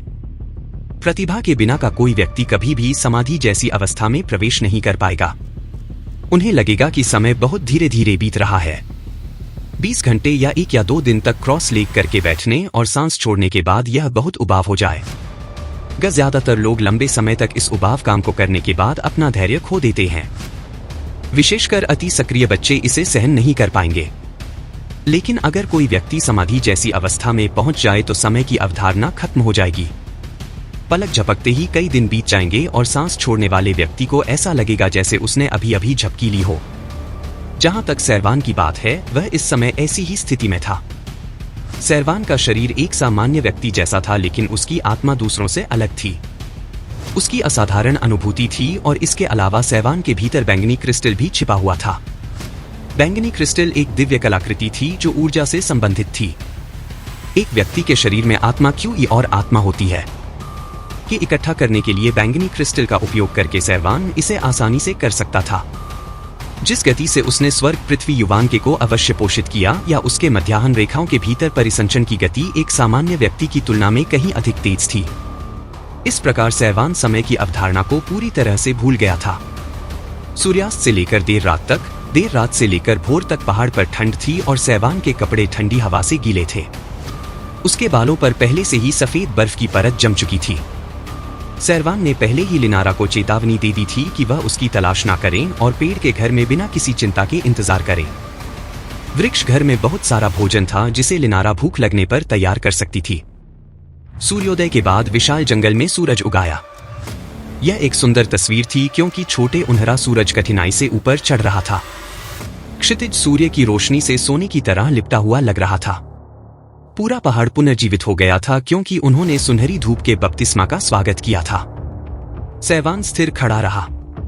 उसका युवा चेहरा उगते सूरज का स्वागत कर रहा था, मानो उसकी त्वचा पर कई प्रकाश बिंदु उछल रहे हो। सूर्योदय के बाद दोपहर हुई, उसके बाद शाम हुई और फिर रात हो गई। सैरवान एक दिन और एक रात ध्यान में बैठा रहा। उसने एक भी दाना नहीं खाया।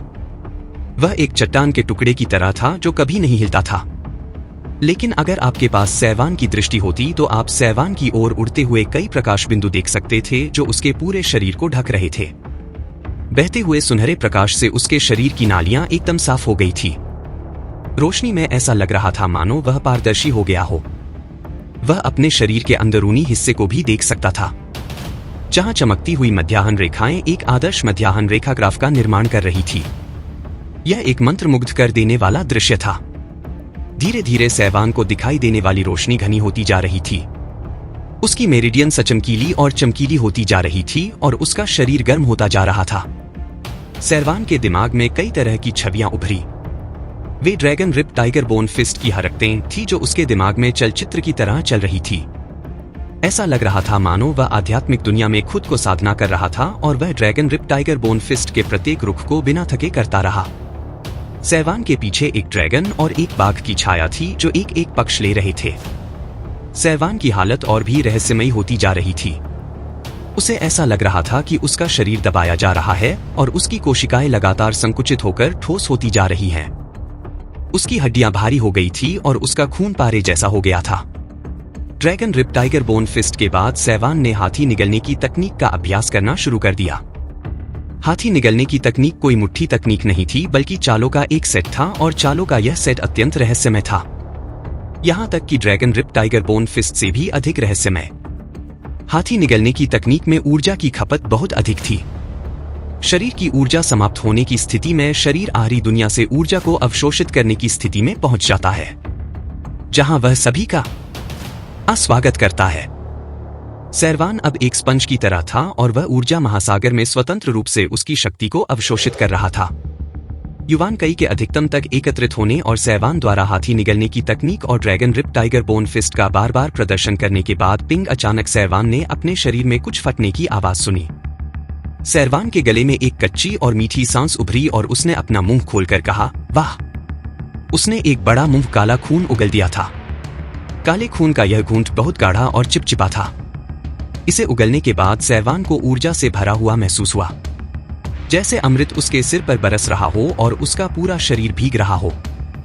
उसने अपना मुंह खोला और अमृत उसके मुंह में चला गया। यह कोई भ्रम नहीं था, यह उसकी जीभ महसूस कर रही थी क्योंकि सैरवान की लार भी अमृत की तरह मीठी लग रही थी। एक कौर निगलने से उसे बहुत आराम और सहजता महसूस हुई। उसको पता था कि वह नश्वर रक्त के 5वें स्तर पर पहुंच गया है, क्यूई गैद्र क्षेत्र नश्वर कक्ष क्षेत्र और बैंगनी रक्त क्षेत्र के बीच संक्रमणकालीन सीमा थी। वह प्रक्रिया जहां एक व्यक्ति का शरीर अपनी नश्वरता को झटक सकता था। अद्भुत, यह वाकई अद्भुत लगता है। सैरवान ने अचानक अपनी दोनों आंखें खोली। उसकी आंखें बिजली की तरह चमक उठी। अंधेरे को चीरती हुई वह उछलकर ऊपर आया और चट्टानों पर रहने वाले बाघ जैसा दिखने लगा। क्यूई गैदर क्षेत्र में पहुंचकर सैरवान को लगा कि उसका शरीर ऊर्जा से भरा हुआ। उसने लापरवाही से अपना दाहिना पैर उठाया और नीचे कूद पड़ा। बूम! उसके पैरों के पास रखा काला लोहे का पत्थर सैरवान के पैर से कुचलकर खुल गया। चट्टान के टूटे हुए टुकड़े को देखकर वह बहुत संतुष्ट हुआ। मेरी ताकत उस समय से कई गुना ज्यादा है जब मैं मेरिडियन क्षेत्र में था। 1000 पाउंड का कढ़ाई भी नहीं, 5 से 6000 पाउंड का कढ़ाई उठाना भी कोई समस्या नहीं होगी। उसकी शक्ति 6 कड़ा या 6000 पाउंड तक पहुंच गई थी। इसलिए इसमें कोई आश्चर्य नहीं था कि चट्टान टूट गई, क्योंकि 6000 पाउंड की वस्तु ऊंचाई से गिराने पर उतनी ही क्षति पहुंचाती। यदि उस 6000 पाउंड की वस्तु का आकार मुट्ठी के आर रह जाए तो वह भयावह हो जाएगी और सैरवान की dragon rip tiger bone fist के साथ मुट्ठी उसके शरीर की ताकत से कई गुना अधिक मजबूत होगी। आगत ने पहले कहा था कि जब dragon rip tiger bone fist को इतना छोटी ही सचित अवस्था में प्रशिक्षित किया जाता है तो कोई व्यक्ति 1000 पाउंड उठा सकता है और 9 धनुष खींच सकता है। मैंने अभी तक dragon rip tiger bone fist का आधा भी नहीं सीखा है और मेरे पास पहले से की यह ताकत है। जब मैं dragon rip tiger bone fist के 18 रुख पूरे कर लूंगा तो मैं आसानी से 10,000 पाउंड से ज्यादा वजन उठा पाऊंगा। उस समय 100 दिव्य धनुष भी कंचे मारने जितना आसान होगा। तीर को हजारों फीट ऊपर भेजना, स्टील की प्लेटों को भेदना। अगर मेरे पास पृथ्वी के प्राचीन समय में यह ताकत होती तो मैं अकेले ही युद्ध जीत सकता था। प्राचीन समय में जब दो सेनाएं आपस में भिड़ती थी तो अगर एक तीर से विरोधी सेनापति को चीर दिया जाता तो युद्ध जीत लिया जाता। यह सोचते हुए सैरवान ने अपने पेट को टटोला। उसे भूख लगी थी। मुझे यकीन है कि वह एक पेटू है। सैरवान अबाक रह गया। आखिरकार वह इसके बारे में कुछ नहीं कर सकता था। एक योद्धा की भूख बड़ी होती है। यहां तक कि काले लोहे के पत्थर को कुचलने के लिए भी उतनी ही ऊर्जा की जरूरत होती है जितनी एक सामान्य व्यक्ति कई दिनों तक काम कर सकता है। कई गैदर रक्त क्षेत्र में पहुंचने पर योद्धा की शक्ति एक कढ़ाई से ज्यादा हो जाती है। अगर योद्धा को सुधार करना है तो उसे साधना में कड़ी मेहनत करनी होगी। प्रैक्टिस के लिए एक कढ़ाई ताकत का इस्तेमाल करने से स्वाभाविक रूप से ऊर्जा की खपत अधिक होती थी और ऊर्जा की पूर्ति के लिए ज्यादा खाना पड़ता था। सैरवान ने अपनी भूख को सहन किया और dragon rip tiger bone fist का अभ्यास किया। उसके पास वास्तव में चट्टान को आसान बड़ी ही से चकनाचूर करने की ताकत थी। यह अब मानसी की दबी हुई अवस्था में विनाशकारी शक्ति के बराबर था। कई गैदर वास्तव में वैसा नहीं है, लेकिन मुझे dragon rip tiger bone fist से बहुत अधिक प्रभावित नहीं होना चाहिए, जैसा कि मिस मानसी ने कहा था। हालांकि यह मुट्ठी तकनीक असाधारण है, लेकिन यह अभी भी एक बुनियादी साधना तकनीक है। लेकिन मैं इसे तुच्छ नहीं समझ सकता क्योंकि यह एक बुनियादी साधना तकनीक है। इसके विपरीत मुझे और भी अधिक मेहनत करनी चाहिए। इसे पूर्णता तक परिष्कृत करना चाहिए, जब तक कि मैं दिनचर्या से आगे ना बढ़ जाऊं। Dragon rip tiger bone fist को पूरी तरह से एकीकृत कर सकूं। इसे तब तक आत्मसात कर सकूं जब तक कि यह मेरी अपनी विधि ना बन जाए। सैरवान इस बारे में सोच रहा था और उसने अपनी तकनीक को सक्रिय किया और जंगल के माध्यम से उड़ गया। एक बिल्ली की तरह वह पेड़ के घर में वापस कूद गया। पेड़ के घर में लिनारा अभी भी सो रही थी, लेकिन वह गहरी नींद में नहीं सो रही थी। वह अपनी बगल में लेटी हुई थी और उसकी पतली जान कंबल से बाहर झांक रही थी और उसने कंबल को कसकर पकड़ रखा था। उसी समय उसका छोटा हाथ कंबल के एक कोने को पकड़ रहा था और उसका चेहरा पीला पड़ गया था। भौहें सिकुड़ी हुई थी। उसके झुर्रियों रहित माथे पर पसीने की एक लकीर दिखाई दे रही थी। सैरवान को पता था कि वह एक बुरा सपना देख रही थी। एक 15 साल की लड़की जिसने एक आपदा झेली है और भावनात्मक उतार चढ़ाव का अनुभव किया है, वह अभी भी असुरक्षित महसूस करेगी, भले ही अब सब कुछ खत्म हो चुका था। सैरवान हल्के से लकड़ी के बिस्तर पर चला गया और लिनारा के बगल में लेट गया। उसने उसे पीछे से गले लगाया और धीरे से उसके कान में फुसफुसिया, सब ठीक हो जाएगा, मैं हमेशा तुम्हारे साथ रहूंगा। सैरवान के शब्द जादू की तरह थे। लिनारा की भें ढीली पड़ गई और उसने अब अपना कंबल जो कसकर पकड़ रखा था उसे ढीला छोड़ दिया। मुंह के कोने मुड़ने लगे और उसके चेहरे पर एक शांत मुस्कान दिखाई दी। सैवान ने धीरे से कंबल का एक कोना खींचा और खुद को ढक लिया और लिनारा को गले लगाए हुए सो गया। वह 2 महीने से मार्शल आर्ट का अभ्यास कर रहा था और लगभग हर रात उसे नींद नहीं आती थी। आज रात इस ट्री हाउस में यह एक जगह थी जो सैवान और उसकी बहन लिनारा की थी। उसने फैसला किया कि वह अपनी बहन के साथ रात की छुट्टी लेगा। अंधेरे में सैवान को उस पक्षी के चेहरे की गर्मी से निकलने वाली धुंधली रोशनी के बिंदु दिखाई दे रहे थे। वे छोटी मक्खियों की तरह थे जो धीरे धीरे उसकी ओर उड़ रहे थे। सैवान ने कई गैदर क्षेत्र में प्रवेश कर लिया था, इसलिए उसका शरीर बहुत भूखा था। ऊर्जा स्रोत के साथ बैंगनी क्रिस्टल उसके शरीर को मजबूत करने के लिए सारी ऊर्जा प्रवाहित कर रहा था। भोजन करने के बाद प्राप्त ऊर्जा यद्यपि उसे तृप्त कर सकती थी, परंतु इसकी तुलना स्वादिष्ट व्यंजन खाने से नहीं की जा सकती थी। जैसे जैसे सैवान ने इसके बारे में सोचा, वह और भी दृढ़ हो गया। वह क्लाउड वाइल्डनेस को छोड़कर अनजान दुनिया की ओर चलना चाहता था और एक अद्वितीय विशेषज्ञ बनना चाहता था। मार्शल दुनिया के शिखर पर पहुंचकर वह शानदार दृश्य देखने में सक्षम हो सकता था। धीरे धीरे वह गहरी नींद में सो गया। यहां तक कि नींद में भी उसके हृदय में स्थित बैंगनी क्रिस्टल उसके हृदय के साथ स्पंदित होता रहा तथा सैवान की ऊर्जा को पुनः भरता रहा। लियान जनजातीय कबीले में देर रात तक धीमी चीखें सुनी जा सकती थी। ऐसा उन सक्षम शरीर वाले लोगों के कारण हुआ था जो फ्रॉस्ट पाइथन की उजाड़ हड्डियों को परिष्कृत करने के कारण बीमार पड़ गए थे। माना जाता है कि यह लोग मरने से पहले 5 दिन भी जीवित नहीं रह पाते। हालांकि 7 दिन हो चुके थे और वे अभी भी अपनी अंतिम सांसें गिन रहे थे। वे प्रतिदिन दलिया खाते रहे, फिर भी उनकी मृत्यु नहीं हुई। उनमें कोई ताकत नहीं थी और वे बिस्तर पर पड़े थे। उनकी आंखों के सामने काले घेरे थे और उनके चेहरे पर खून का कोई निशान नहीं दिख रहा था। यह वास्तव में रक्त पतला करने वाली गोली खाने के बाद होने वाले प्रभाव थे। रक्त पतला करने वाली गोली ने व्यक्ति की जीवन शक्ति को बढ़ा दिया, जिससे रक्त पतला हो गया हो। व्यक्ति बिस्तर पर पड़ गया। लेकिन रक्त पतला करने वाली गोली के बाद के प्रभावों के अलावा फ्रॉस्ट पाइथन विष के बाद के प्रभाव बहुत ज्यादा नहीं थे। माना जाता है कि फ्रॉस्ट पाइथन विश्व का दुष्परिणाम और भी बुरा था तथा यह उन सभी की जान लेने के लिए पर्याप्त था। लेकिन किसी ने इस ओर ध्यान नहीं दिया क्योंकि लियान जनजाति के लोग एक बहुत बड़े जश्न की तैयारी कर रहे थे। यह जश्न उजाड़ हड्डियों को सफलतापूर्वक पर छोटीकृत करने के पूरा होने का जश्न मनाने के लिए था। यह एक ऐसी घटना थी जो जनजाति के भविष्य को निर्धारित करने वाली थी। इसलिए विशाल जंगल में लोग अंधविश्वासी थे, तो वे उत्सव क्यों ना मनाए। खुशी हमेशा अचानक आती है। जैसे ही तैयारियां शुरू हुई, द्रवों को बड़ी खुशखबरी मिली कि फ्रॉस्ट पाइथन की उजाड़ हड्डियों को पहले ही उजाड़ हड्डियों के सार में परिष्कृत कर दिया गया था। समाचार पाकर द्रवों को सुखद आश्चर्य हुआ। यह इतना जल्दी कैसे हो गया? यह पूर्वानुमान से 10 दिन पहले है।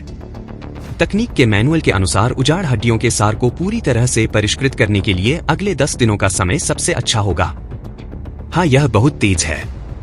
द्रवों दादाजी तुम्हें बधाई देते हैं। जैसे ही हंसी फैली, लियान आदिवासी कबीले के कुलपति धीरे धीरे अंदर चले आए। उनका चेहरा खुशी से भरा हुआ था। वह वाकई खुश थे। उजाड़ हड्डियों को परिष्कृत करने के साथ अब द्रवों बैंगनी रक्त क्षेत्र में प्रवेश कर सकता था और सूरतगढ़ दिव्य साम्राज्य द्वारा चुने जाने के बाद उसकी उपलब्धियों से उसके पालतू जानवर भी स्वर्ग में चल सकते थे। द्रवों के दादा के रूप में उन्होंने इसमें बहुत बड़ी भूमिका निभाई थी। वह द्रवों का अनुसरण करके शहर में आराम से जीवन जी सकते थे। यहां तक कि एक रश के बच्चे को भी उसकी मां गोद में उठाकर यहां लाई थी। कार्यक्रम स्थल खचाखच भरा हुआ था। डोंग डोंग डोंग ढोल बजाने वाले ने ढोल बजाना शुरू किया। ढोल की आवाज धीमी थी, लेकिन समय बीतने के साथ साथ यह तेज होती गई। ढोल पर लगी घिसी पिटी पशु की खाल इस तरह लग रही थी कि वह इतनी बड़ी ताकत को झेल नहीं पाएगी। जानवरों को मार डालो, तारा सिंह ने फिर चिल्लाया। उसका चेहरा लाल था और वह बहुत उत्साहित था। समारोह का संचालक होना बहुत सम्मान की बात थी। योद्धा तैयारी शिविर के सदस्यों ने लियान जनजाति के एकमात्र मवेशी को ले जाकर उसका वध कर दिया। लियान जनजाति के कबीले के पास मूल रूप से 3 मवेशी थे, लेकिन भोजन की कमी के कारण उनमें से 2 को बेकन बनाने के लिए मार दिया गया। इसका अधिकांश हिस्सा लियान जनजाति के उच्च वर्ग को दिया गया था और इसकी थोड़ी मात्रा उन सक्षम पुरुषों को दी गई थी जो उजाड़ हड्डियों को परिष्कृत करने के लिए इनाम के रूप में देते थे। अब तो आखिरी मवेशी भी मर चुका था। यह पुलों के जलने के बराबर था। मवेशियों के बिना गांव में खेती करना और भी मुश्किल हो गया था। जंगल की जमीन काले लोहे के पत्थरों से भरी हुई थी। खेती के लिए जमीन खोदना बहुत मुश्किल था। तारा सिंह जैसे योद्धा तैयारी शिविर के सदस्य अगर जमीन जोतने की कोशिश करते तो मवेशियों के सामने फीके पड़ जाते। द्रवोन मवेशियों से ज्यादा ताकतवर था, लेकिन क्या वह हल खींच सकता था? मवेशी ओ के शवों का खून इकट्ठा किया गया। जनजाति की चुड़ैल आई और उसने अपने शरीर पर लगे खून को पोंछा और मिर्गी के रोगी की तरह नाचने लगी। यह सही है। यह चुड़ैल वही अडेल थी जो लिनारा के घर पर बैल का गोबर फेंकने में ग्रामीणों के साथ शामिल हुई थी। वास्तव में लियान आदिवासी कबीले में केवल एक ही चुड़ैल थी। आखिरकार हड्डियां तैयार हो गई हैं। यह बहुत बढ़िया है। अब युवा मास्टर पर्पल ब्लड वॉरियर बन सकते हैं। बूढ़ी सोमिया ने भीड़ के बीच गर्व से कहा। क्योंकि उसकी आवाज तेज थी इसलिए कई लोगों ने उसे सुना। मैंने सुना है कि अगर युवा मास्टर को राज्य द्वारा चुना जाता है तो वह हमें एक अच्छे जीवन जीने के लिए बड़े शहर में ले जा सकता है। क्या हमारा भविष्य बेहतर होगा? मेरे जैसे बूढ़े आदमी के लिए यह कोई मायने नहीं रखता, लेकिन मेरा बच्चा सिर्फ 10 साल का है। अगर वह इस गंदगी से बाहर निकल सके तो यह बहुत अच्छा होगा। विशाल जंगल के लोग केवल अपने भविष्य के जीवन के बारे में चिंतित थे। मवेशियों का वध हो चुका था। जड़ी बूटी का पहाड़ सूख चुका था और अनाज का गोदाम खाली था। यह कहा जा सकता था कि लियान आदिवासी कबीले ने सब कुछ खर्च कर दिया था और अब वे पैसे से वंचित थे। यदि उन्हें असफलता मिली तो परिणाम अकल्पनीय होंगे। क्या इस मामले में कुछ गड़बड़ हो सकती है? एक अधेड़ उम्र के आदमी ने अनिश्चितता से पूछा। वह डरा हुआ था। पुई पुई पुई, तुम क्या कह रहे हो? बेशक कुछ भी गलत नहीं होगा। लोगों ने चर्चा शुरू कर दी। उन्हें उम्मीद थी कि द्रवोन पर्पल ब्लड क्षेत्र में प्रवेश करेगा और राज्य के चयन में भाग लेगा। मां, क्या हमें कुछ मांस मिलेगा? जैसे जैसे लोग भविष्य की ओर देख रहे थे, अपनी मां की गोद में बैठी 3 साल की बच्ची ने पूछा। उसकी आंखें उस मांस पर टिकी थी। ये पकाने के लिए कढ़ाई में रखा गया था। वह अपनी लार को निगलने से नहीं रोक पा रही थी। बकवास मत करो, यह देवताओं को श्रद्धांजलि है। वे इसे तुम्हें कैसे दे सकते हैं? महिला ने उछलते हुए जल्दी से लड़की का मुंह ढक दिया। समारोह 2 घंटे तक चला और फिर समाप्त हो गया। चांदी के कवच के साथ एक भव्य लबादा पहने द्रवोन मंच पर आया। आज वह बहुत खुश था। द्रवोन के सामने एक जेड बॉक्स था और वह लाल रेशम के टुकड़े से ढका हुआ था। द्रवोन ने गहरी सांस ली क्योंकि आखिरकार समय आ गया है। अपनी त्वाकांक्षाओं और आकांक्षाओं को साकार करने का समय आ गया है। उसने धीरे से रेशम को हटाया और जेड बॉक्स के अंदर रखी वस्तु को बाहर निकाला। उसमें मुट्ठी के आकार का एक उजाड़ हड्डी का सार था। यह उजाड़ अस्थिसार एक ऐसी वस्तु थी जिसकी कीमत उसके परिवार की सारी संपत्ति थी। उजाड़ हड्डियों के अवशेष का रंग रूप अच्छा नहीं लग रहा था। यह मिट्टी के भूरे रंग का था और इसकी तुलना मूंगफली के आकार के क्रिस्टल क्लियर उजाड़ हड्डियों के अवशेष से नहीं की जा सकती थी। यह समझ में आता है। उन्होंने उजाड़ हड्डियों के सार को परिष्कृत करने के लिए एक पिच तकनीक का इस्तेमाल किया था। उन्होंने लीफायर वाटर में फ्रॉस्ट पाइथन उजाड़ हड्डियों के भीतर की ऊर्जा को पीसा था और लीफायर वाटर को वाष्पित कर दिया था, जिससे उजाड़ हड्डी का सार प्राप्त करने के लिए इसे क्रिस्टलीकृत किया गया था। इस तरह से बनाई गई कोई चीज कैसे सुंदर दिख सकती है। भले ही यह अच्छा नहीं लग रहा था, लेकिन द्रवोन की नजर में यह दुनिया में कला का सबसे उत्कृष्ट काम था। यह उसके भविष्य से संबंधित था। उस वस्तु पर उसकी सारी आशाओं से संबंधित था। द्रवोन ने अपना मन शांत किया और दोनों हाथों से उस उजाड़ हड्डी के सार को उठाया और उसे खा लिया। मुट्ठी भर आकार का उजाड़ अस्थिसार मिट्टी की गेंद जैसा था।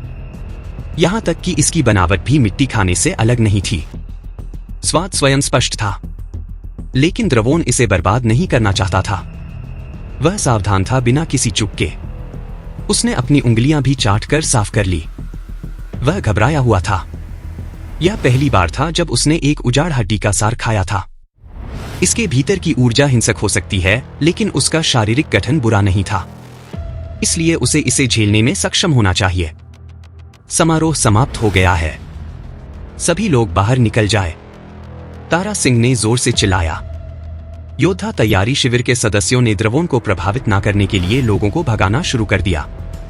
वह आदिवासी चुड़ैल द्वारा आज बड़ी ही विवादित वेदी पर बैंगनी नक्षत्र में प्रवेश करेगा। हालांकि उन्हें भगाया जा रहा था, लेकिन यह लोग दूर नहीं गए। वे दूर से ही वेदी पर स्थिति को देखते रहे। उन्होंने देखा कि द्रवोन पैर मोड़कर बैठा हुआ था। उसने अपनी सांसों को नियंत्रित करना शुरू कर दिया था ताकि वह अपनी सांसों को रोक सके। लेकिन अपेक्षित गर्मी जो उसके पूरे शरीर में फैल जानी थी और जिससे उसके शरीर में विस्फोट जैसा एहसास होता वह घटित नहीं हुआ। इसके बजाय उसका डायफ्राम शांत था। ऐसा लग रहा था जैसे उसने जो खाया था वह एक सामान्य मिट्टी की गेंद थी। ओ क्या बात है, द्रवोण ने भय से कुड़ी। क्या उजाड़ हड्डियों का असर दिखने में कुछ देरी हो सकती है? क्या मुझे थोड़ा और इंतजार करना होगा? वह धैर्यपूर्वक प्रतीक्षा करने लगा। शांत रहो, तुम्हें शांत होने की जरूरत है। जब वीरान हड्डी का सार अपनी ऊर्जा जारी करता है तो यह एक उछाल बड़ी ही तरह होगा। हालांकि मेरे शरीर का गठन मजबूत है, लेकिन जब उछाल आता है तो इसे सहन करना मुश्किल हो सकता है। मुझे अपने दिल को शांत करने और अपने दांत पीसने की जरूरत है। इस उछाल को झेलने पर मैं राख से उठने वाले फिनिक्स की तरह हो जाऊंगा और आसमान में उड़ जाऊंगा। द्रवोण ने यह सोचा और अपने दिल और दिमाग को शांत किया। बहरहाल 15 मिनट बीत गए। उसके पेट में पहुंच चुके वीरान अस्थि सार से थोड़ी सी भी प्रतिक्रिया नहीं हुई। यह पहली बार था जब द्रवोण ने उजाड़ हड्डी का सार खाया था, इसलिए उसे नहीं पता था कि इसका असर दिखने में कितना समय लगेगा। उसने सोचा कि शायद उजाड़ हड्डी का सार आसानी से पचता नहीं है, इसलिए यह धीरे धीरे पचेगा। शायद